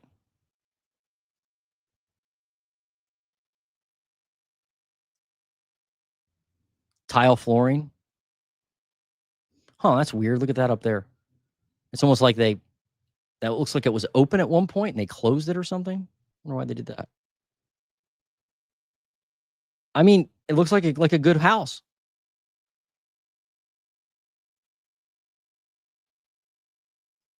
I mean, it's not blinged out, but for that price point, maybe that's good. But you have to tell me, McConaughey, tell me if that's like a normal house, if that's like, man, like, is you think that's overpriced?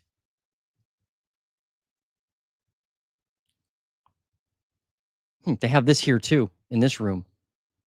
I wonder if that was open or something. I don't know, or maybe it's just a decoration or something they were doing to the wall.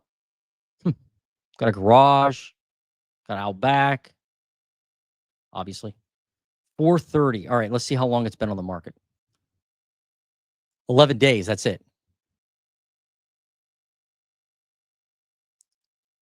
Seller offering $5,000 credit to buyer for closing cost. Okay. So, it hasn't really been on the market long enough to look at a history, I don't think. Oh, yeah, look at this.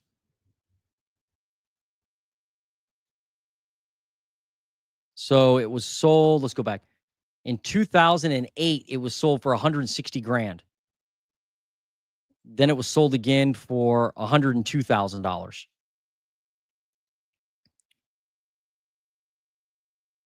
In 2012, sold in 2014 for $171,000. Wow, look at that. Somebody bought it in 2008 for $160. But then it was sold in 2012 for $102. I mean, that is like buying at the peak, right? And then going, uh-oh, I need to sell. But they got more than asking. Look at that. They got listed for 92, got 102. 170 grand. Listed for sale in 2014, sold for 171. Listed for rent, removed. Listed for sale in 2022 for 455. Listing removed, listing for rent. Maybe they rented it then and now they're selling it 430. So is that and look at the property taxes. I mean, they're low. At least for Ohio. $1,900. Not bad for property taxes on a $400,000 house. But yeah, let me know if that's a house that you if that price is good or not.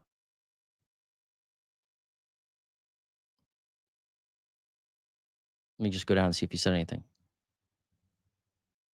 Yeah, I looked at the price history. Pretty crazy, right? But it's going to take a lot of inventory. I wish I could look at inventory for Reno for that period of time, but I don't have that data going back to the great financial crisis. Realtor.com doesn't have it. Zillow doesn't have it. Redfin doesn't have it. By Metro is very hard to get. I wish I had it. Let's see. Did Naples?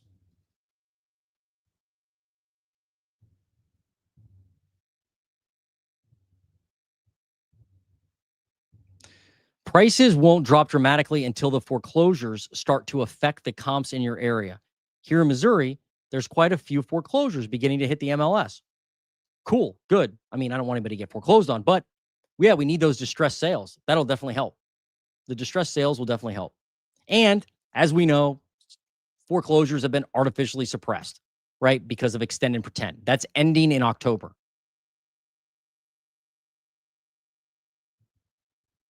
Oh, we looked at that. Denver. Yes. No, I'm sorry. I thought you said Denver. Phoenix. Yes, I'll do Phoenix. Phoenix time. Yeah, this is a good one to do.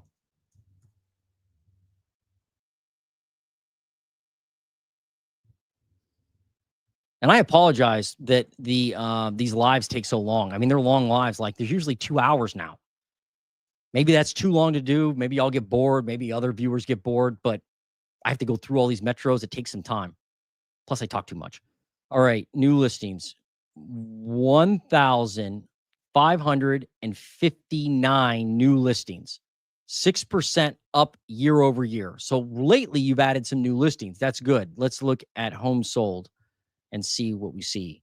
Homes sold, you are up 3% in the number of homes sold. So you're not down. You got more people buying homes than last year. And look at active listings. Look at this.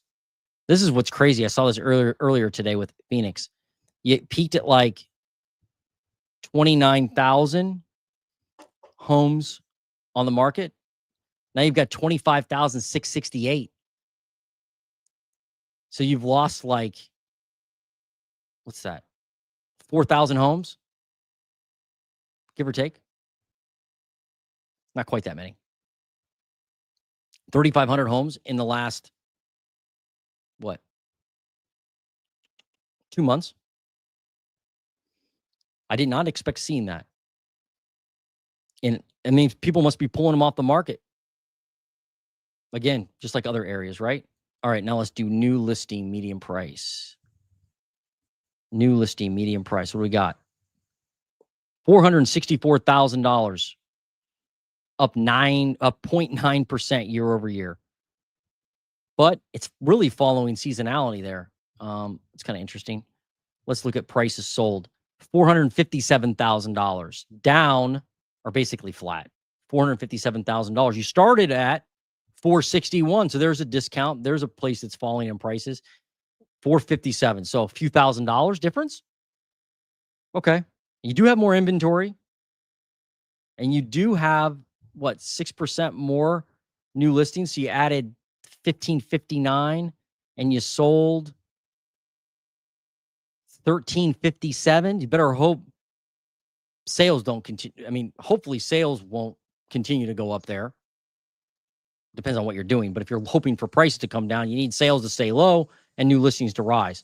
Because you only added like, what's that, 1357 and 1559, a couple hundred listings maybe. I don't know what you peaked at during the GFC. I have no idea.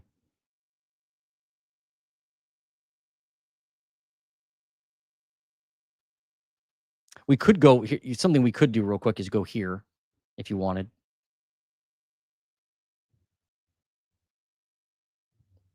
Could go here. This is their monthly data. I don't usually talk about this because it's so lagging. Whoops. Let me do this.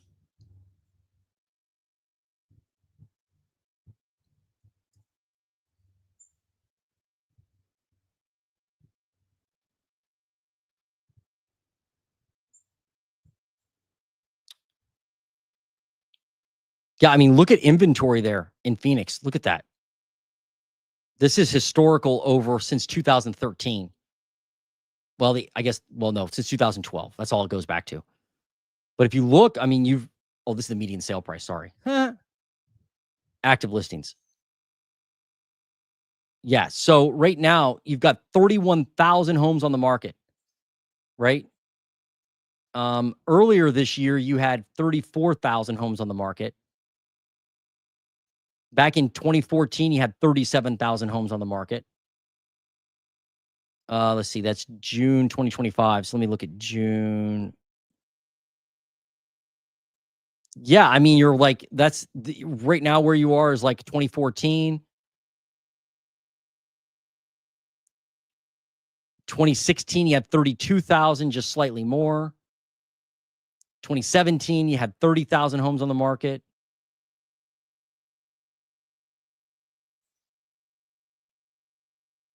2019, though, you started to lose inventory. And you were at 28,000, 29,000 homes. So, yeah, you do have a good amount of inventory compared to the last, 13 years? I wish they had it before this. I wish that chart kept going, but it doesn't. Anyway, that provides you some context for historical averages. You definitely have more inventory than you've had recently. I mean, look at the inventory recently. It's grown a lot in Phoenix.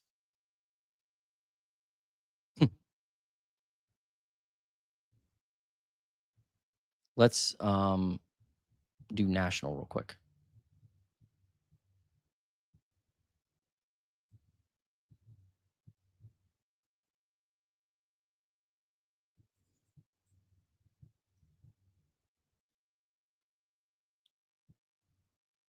So right now, this is inventory. 1.4 million homes in inventory at the end of the month. That's how they look at it.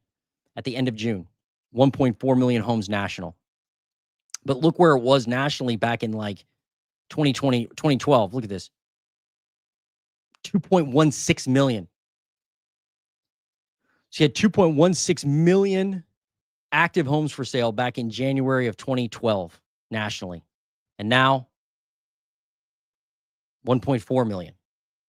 And this was just in 2012. Doesn't even go back to the GFC. So even back in 2012, we had more homes for sale. Look at the lows we have back in, what's this? National homes for sale back in June of 2021, only 881,000. That was that the low? According to Redfin? Yeah, around there. So 881,000 was the low according to Redfin nationally. So if we just had 881,000 homes for sale then, and we've struggled to get to the level we're at now, 1.4 million, we need a lot to get back to 2012, 2013, and we need a ton to get back to, GFC levels. Anyway, I always think that's interesting stuff. That was Phoenix. MJ, so true about high prices on Ohio. Not sure we can afford to move there anymore. Utah prices are high, but property taxes are low, relatively speaking. Yeah.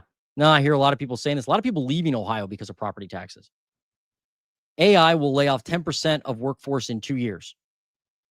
Yeah, they could. Yeah. I did Las Vegas. Daytona Beach area. House is not moving here. Have had a house on the market for a month and only one showing, dropped 20K and still nothing. Wow, Sean. Yeah, let's look at Daytona. Let's look at Daytona Beach. I assume it's in here. No, it's not. You know what it is? It's probably a bigger metro. Let me look at this.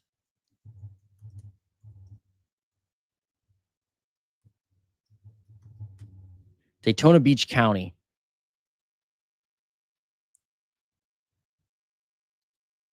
Volusia County. Is that how you say it? Did I say that right? Volusia County. I'll just look at, that's the only metro. That's all I can really look at here because I don't have the metro for you. I guess it's too small.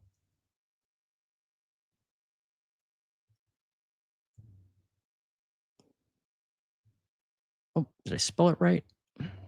Oh, it's VO. My bad. There we go. New listings.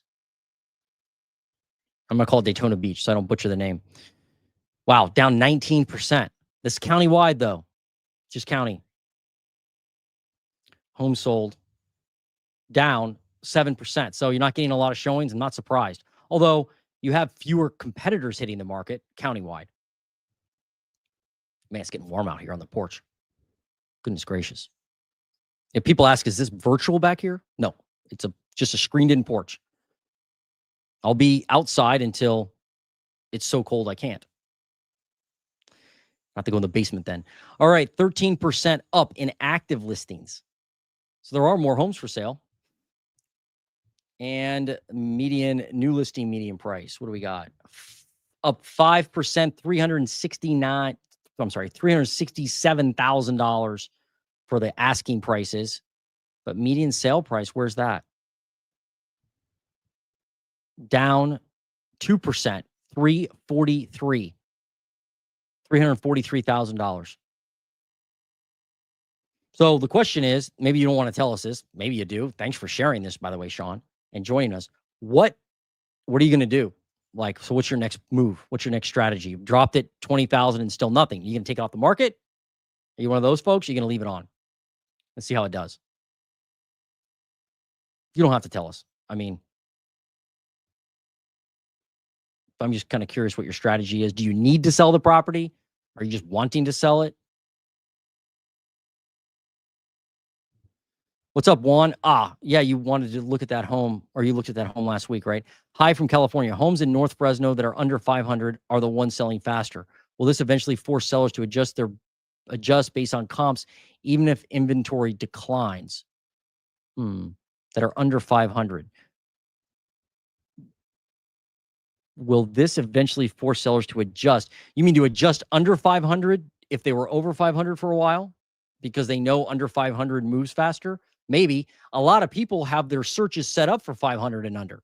A lot of people do. They have like those gates, right, where they set up their searches. Realtors will set up their searches on an MLS, like under certain price points. So maybe once it falls underneath 500, they're like, okay, time to sell. Or I'm sorry, they get a buyer, right? I'm curious if you got your house or if you looked at another one, because I know you looked at that one in Reno, or not in Fresno, and you said in Fresno it was multiple offers, right? But thanks, Juan, for joining us and chiming in. MJ, you're welcome, MJ. I appreciate your time. Las Vegas losing tourism, are they? Huh?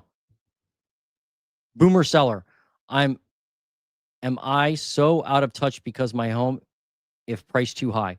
Boomer seller, no, it's buyers who are wrong. I mean, it's a free country, right? So you can list your home for whatever you want. If you're like, I'm going to get this price, and I know exactly what you're saying, Kyle. I know exactly what you're saying, but it's not just boomers. I mean, let's be honest, right? I mean, I've dealt with a lot of millennials, even Gen Z, even, obviously Gen X that overprice their homes. But eventually, either if they have to sell eventually, they will lower the price enough to sell. And if they owe more on their house than it's worth, Well, they're going to have to do a short sale if they can't afford the house. Regardless of what occurs behind the scenes, regardless of their attitude, it all comes down to the black and white data. Like it's either a listing or it's not. The price is either low enough for a buyer or it's not. And so if it's not low enough for a buyer and the guy, the boomer refuses to lower his price and he just leaves it there, it'll get to a point at which he just takes it off the market or he decides, you know what? I'm going to lower it enough. That's really what it comes down to, right? So like, I understand the frustration, but I think most people selling a home are going to try to get as much as they can for it. It's their property. Why wouldn't they? I don't think many sellers out there, I don't run into many sellers who are like, you know, I know I could get 350, Jason, but I'm going to sell it for 300 just to be nice to the market. People don't do that. Vegas was a blast back in 85. Right. $2 steak. So much fun. Then again, I was 20 years old. Great info, Jason. Thank you. You're welcome, John. Thank you for always watching. Yeah. I know growing up, like living in Ohio, Vegas was like something that it was my family never went on vacation. So, like we went on vacation, it was to like Cleveland or something. And it was because of a wedding or a funeral, right? It wasn't just for fun. And I remember thinking Vegas was like the best thing in the world, or thinking, I was like, wow, I bet it's amazing out there. I hear all these, like, everything's free drinks, free lobster, free rooms, everything's free. And then you go and you're like, oops, guess not. Stark eats toad. Is it stork or stark? Anyway, Stark eats toad. Another reason is you have more people that need mortgage to buy a home than last year. No investors in Sunbelt are homes this year. The rich have migrated before 2025 as well. You need mortgage to buy a home than last year. Oh, you're saying less people paying cash. Yeah, I think fewer people are paying cash right now, but it's still like maybe a quarter of the market, I think. Especially for new homes. It's crazy how many new homes. MYOB now. Nope. You're not the only one following Logan on Housing Wire. Okay. That's cool. I was just kidding with you. I just don't see a lot of comments on this stuff. Ah, yes, debt can't be taxed. Heard that from Grant Cardone. Yeah, well, you know, Grant is there's things he's good at and there's things I don't agree with. But you're right, debt does not, like, that's one of the crazy things about equity on properties. You can take that equity out, and on a primary residence, obviously it's not taxed. But on an investment property, on a rental, it's not taxed, and you can write off the interest. That's like, again, there's like these little, people would call them loopholes. Other people would call them scams, but they're not scams. They're legal. And I'm not a financial advisor, nor am I a tax professional. But you usually don't have, at least I don't, you don't pay capital gain on the money you pull out of the property, the equity, and you can actually write off that interest payment every single month. So I always encourage people to examine, refine their investment property if they need to sell it versus selling it. Because when you sell it, you get hammered unless you roll it into a new investment property. And many people don't. They sell and they go, it won't be that bad. They don't check out the taxes. And then they get the tax bill and they're like, whoops. It's like, yeah, man. But you're right, John. There is 250,000 for singles and 500,000 for married limit to cap gains. Yes, that's true on your primary residence. Right. Yep. But on an investment property, second home, sorry. Maybe I didn't say that earlier. Second property, not primary home, investment property. Since house sale prices have increased for the last 24 months in a row, it shows folks waiting are already paying more than if they had bought a home they liked 6 months ago.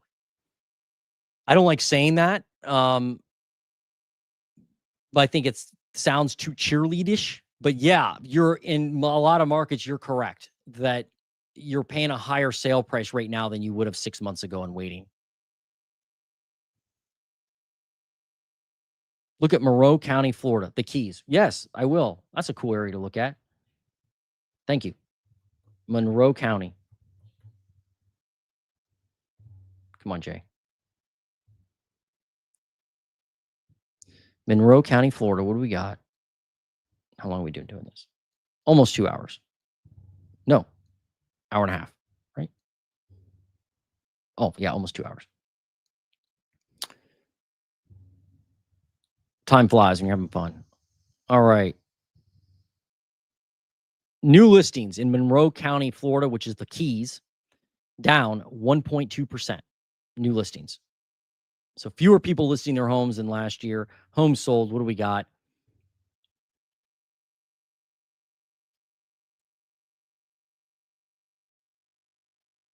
Up 20%. Up 20% year over year in the number of homes sold, but there's only 36. And 41 new listings hit the market. So you added a few listings, theoretically. Active listings in Monroe County, only up 3.75%. You've got 1,327 homes for sale. So you're barely up from last year. And that number's dropping. Like you continue to lose inventory every week.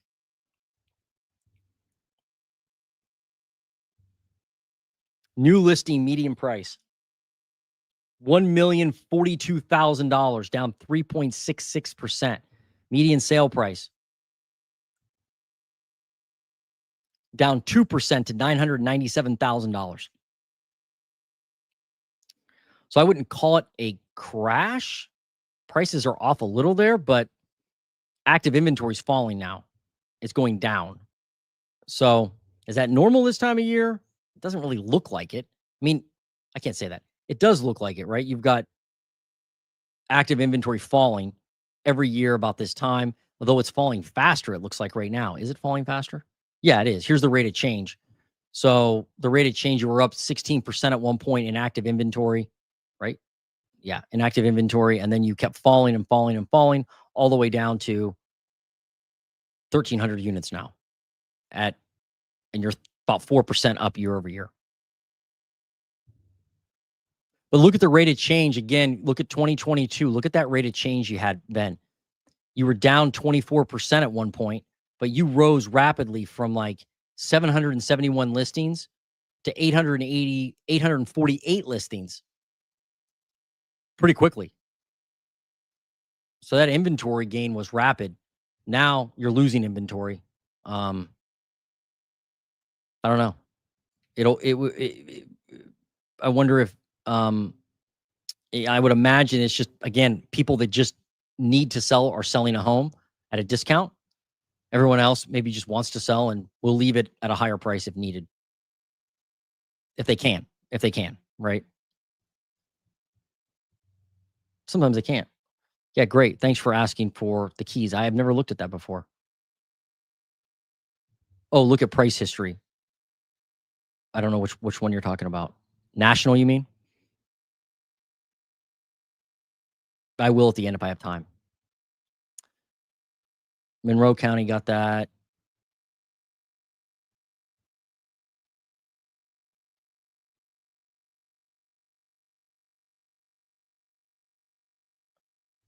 A write-off is not a credit. Right. Yeah. It's called a stagnant market. People that want to sell will not drop prices. And people that want to buy cannot afford to do so. Welcome to the final destination of the Federal Reserve System. Vivaslav 1. Is that how you say that? V versus Slav 1. Is that what that means? I don't know. Thanks for joining us. And yeah, I understand it is stagnant. The market's very stagnant right now. Oh, what's up, Italian Stallion? AKA the Gangsta Bankster. You have to, yeah, Gangster Bankster, not Gangsta Bankster, Gangster Bankster. I'm trying to get my house either in Reynoldsburg or Gahanna next year. I think prices will be lower next year. I don't know. They could be. They could be lower. I helped somebody buy a house in Gahanna earlier this year, and they got a discount, or we bought it, or they got it under asking, well under asking. It needed work, and they were willing to take on some projects. It was outdated, and it had sat on the market for, I think it was on the market for like 25 days before we made an offer. But you could see homes around it were updated, going for much more. And so we went into this particular property and made a disrespectful offer, something that was pretty low. I think it was low enough to make the sellers somewhat frustrated. But, back and forth negotiation, we got it in contract, and then we're able to negotiate some other things through the process. And it worked out. I think the sellers at the end were happy they got the house sold, and my client, the buyers, were very happy, and now they're doing the renovation. So there's opportunities out there, Italian Stallion. If you want to connect, give me a shout. My info's in the description. I'm happy to help you out, even if I can just provide some data locally for you for Gahanna and Reynoldsburg. But they're telling me homes in their neighborhood now, depends on where in Gahanna you want to be, but they're telling me homes in their neighborhood are moving fast still, and they're expensive. They're still priced pretty high. So they could be lower next year, or the prices could be higher, unfortunately.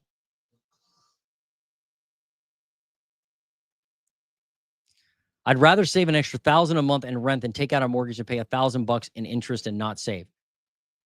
Yeah, I mean, renting's not a bad idea. I have no. I mean, some of me wishes I was renting right now. Upkeep on a house is no fun.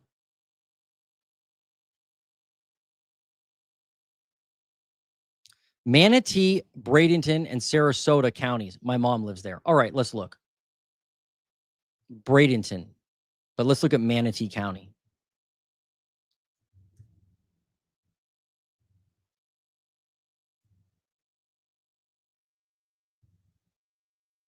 What do we got? Manatee County, new listings.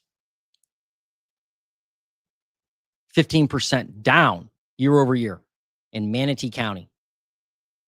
So fewer people listing their home for sale there.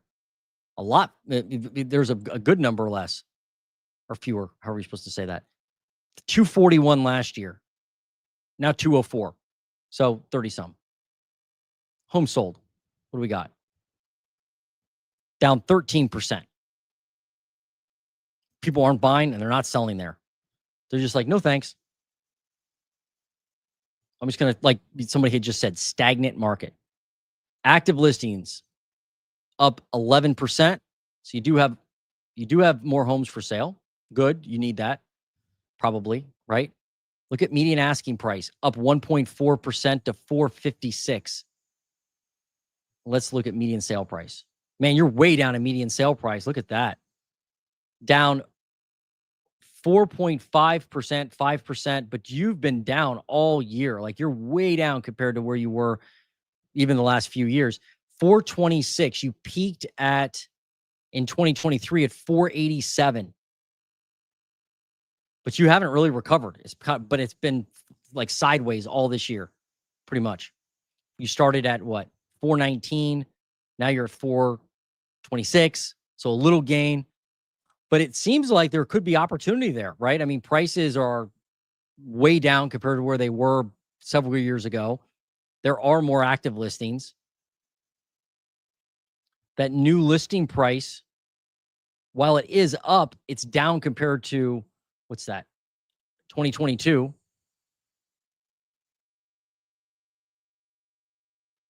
Let me look at this. I didn't look at this today at all.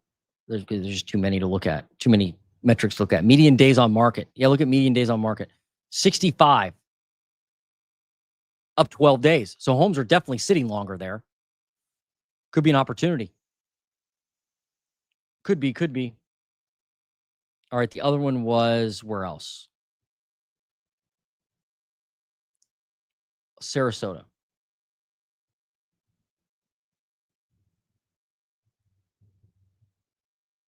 Sarasota County. Wow, look at the median days on market there. 73, up 12 days. But you guys can come in here anytime you want, just like I'm doing, and look at data forever. Down 21% with new listings in Sarasota County, Florida. 21% down.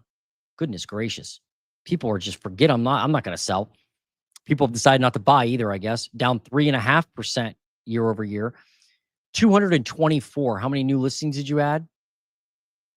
222. So you lost a couple listings. So people are buying about the amount that people are selling in units. Yeah, and look at that. No surprise. Active listings are falling in Sarasota. 6,000 active listings, up 7.9%. Again, that's an area where I would have thought active inventory would just keep going up and up and up. New listing median sale price down 1%. It's a 4-year low for this time of year in median asking price. Median sale price down 1% to 429. But it's a 4-year low for this time of year too. The prices are down there, no doubt. I mean, look at where you ended last year. You ended last year at 471. Now you're at 429. Man, goodness gracious. So there's a price discount there. I mean, and last year you started the year at 480. Now at 429. So was that a $50,000 difference? And that was an all-time. Was that an all-time high last year? At the beginning of the year? 498 at the beginning of 2024. No, you had the all-time high at the end of 2023 at 500 grand. So from the all-time high, from the very peak, yeah, you're off $70,000. Is that the crash? Is that it? Is that what people wanted? Or does it have more room to fall? It could. It could. Let me go back to new listings real quick.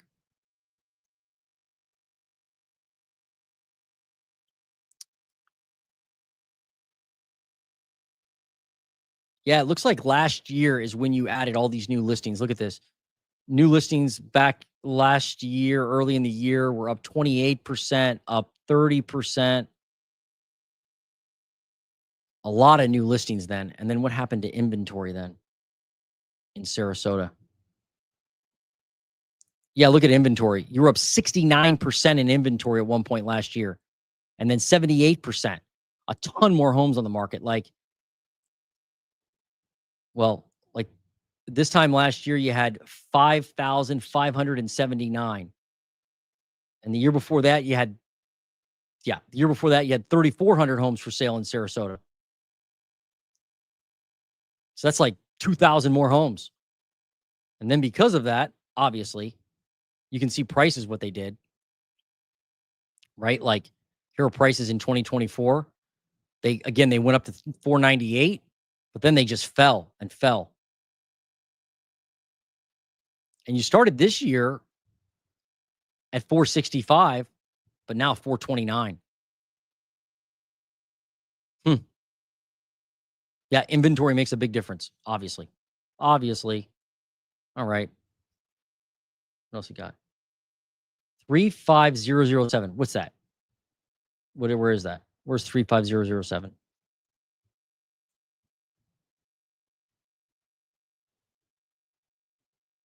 Alabaster, Alabama. No, is that right? Yeah, it is. But we got to look at the county. Shelby County, because I doubt they have Alabaster in the data. But thanks for asking for that. Pure root. Let me look at Shelby County. Shelby County, Alabama. Whoops. New listings in Shelby County. 100 new listings, up 0.2%. Not a lot, right? But you probably don't have that many. I mean, you had 100, I guess, added to the market. So not 20, but 100. Homes sold, 78, down 7.7%. Number of homes sold. Active listings, 5.27% up year over year, 1,288.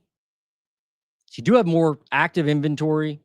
You have people listing their homes, right?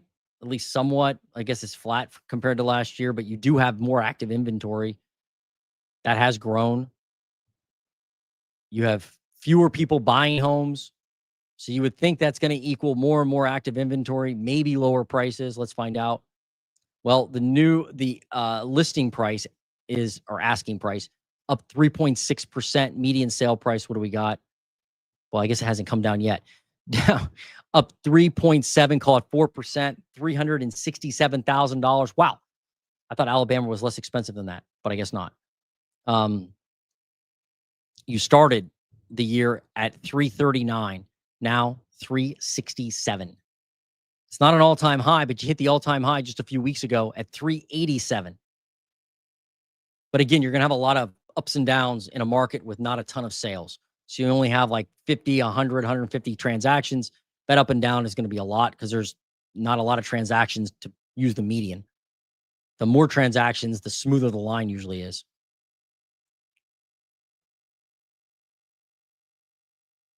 But that's Alabama. Looks like prices are still going up. Inventory has gone up, but maybe you just don't have the right listings. I mean, you're at a 4-year high right now for this time of year of inventory. Maybe it's not the right type of homes, right? More expensive homes than what the locals and people that have worked there and lived there for a while can afford. Maybe that's it. And so the ones that transact are expensive. Could be the reason why. But thanks for asking, Pure Root, and joining us. Not in Shelby County. Not in Shelby County?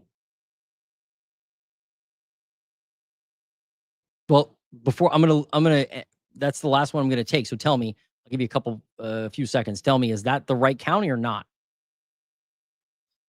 What county is it in? If I'm wrong.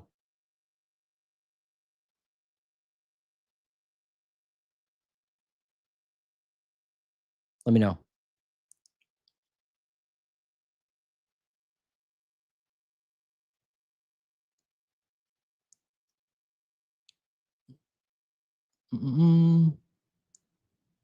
Not inexpensive.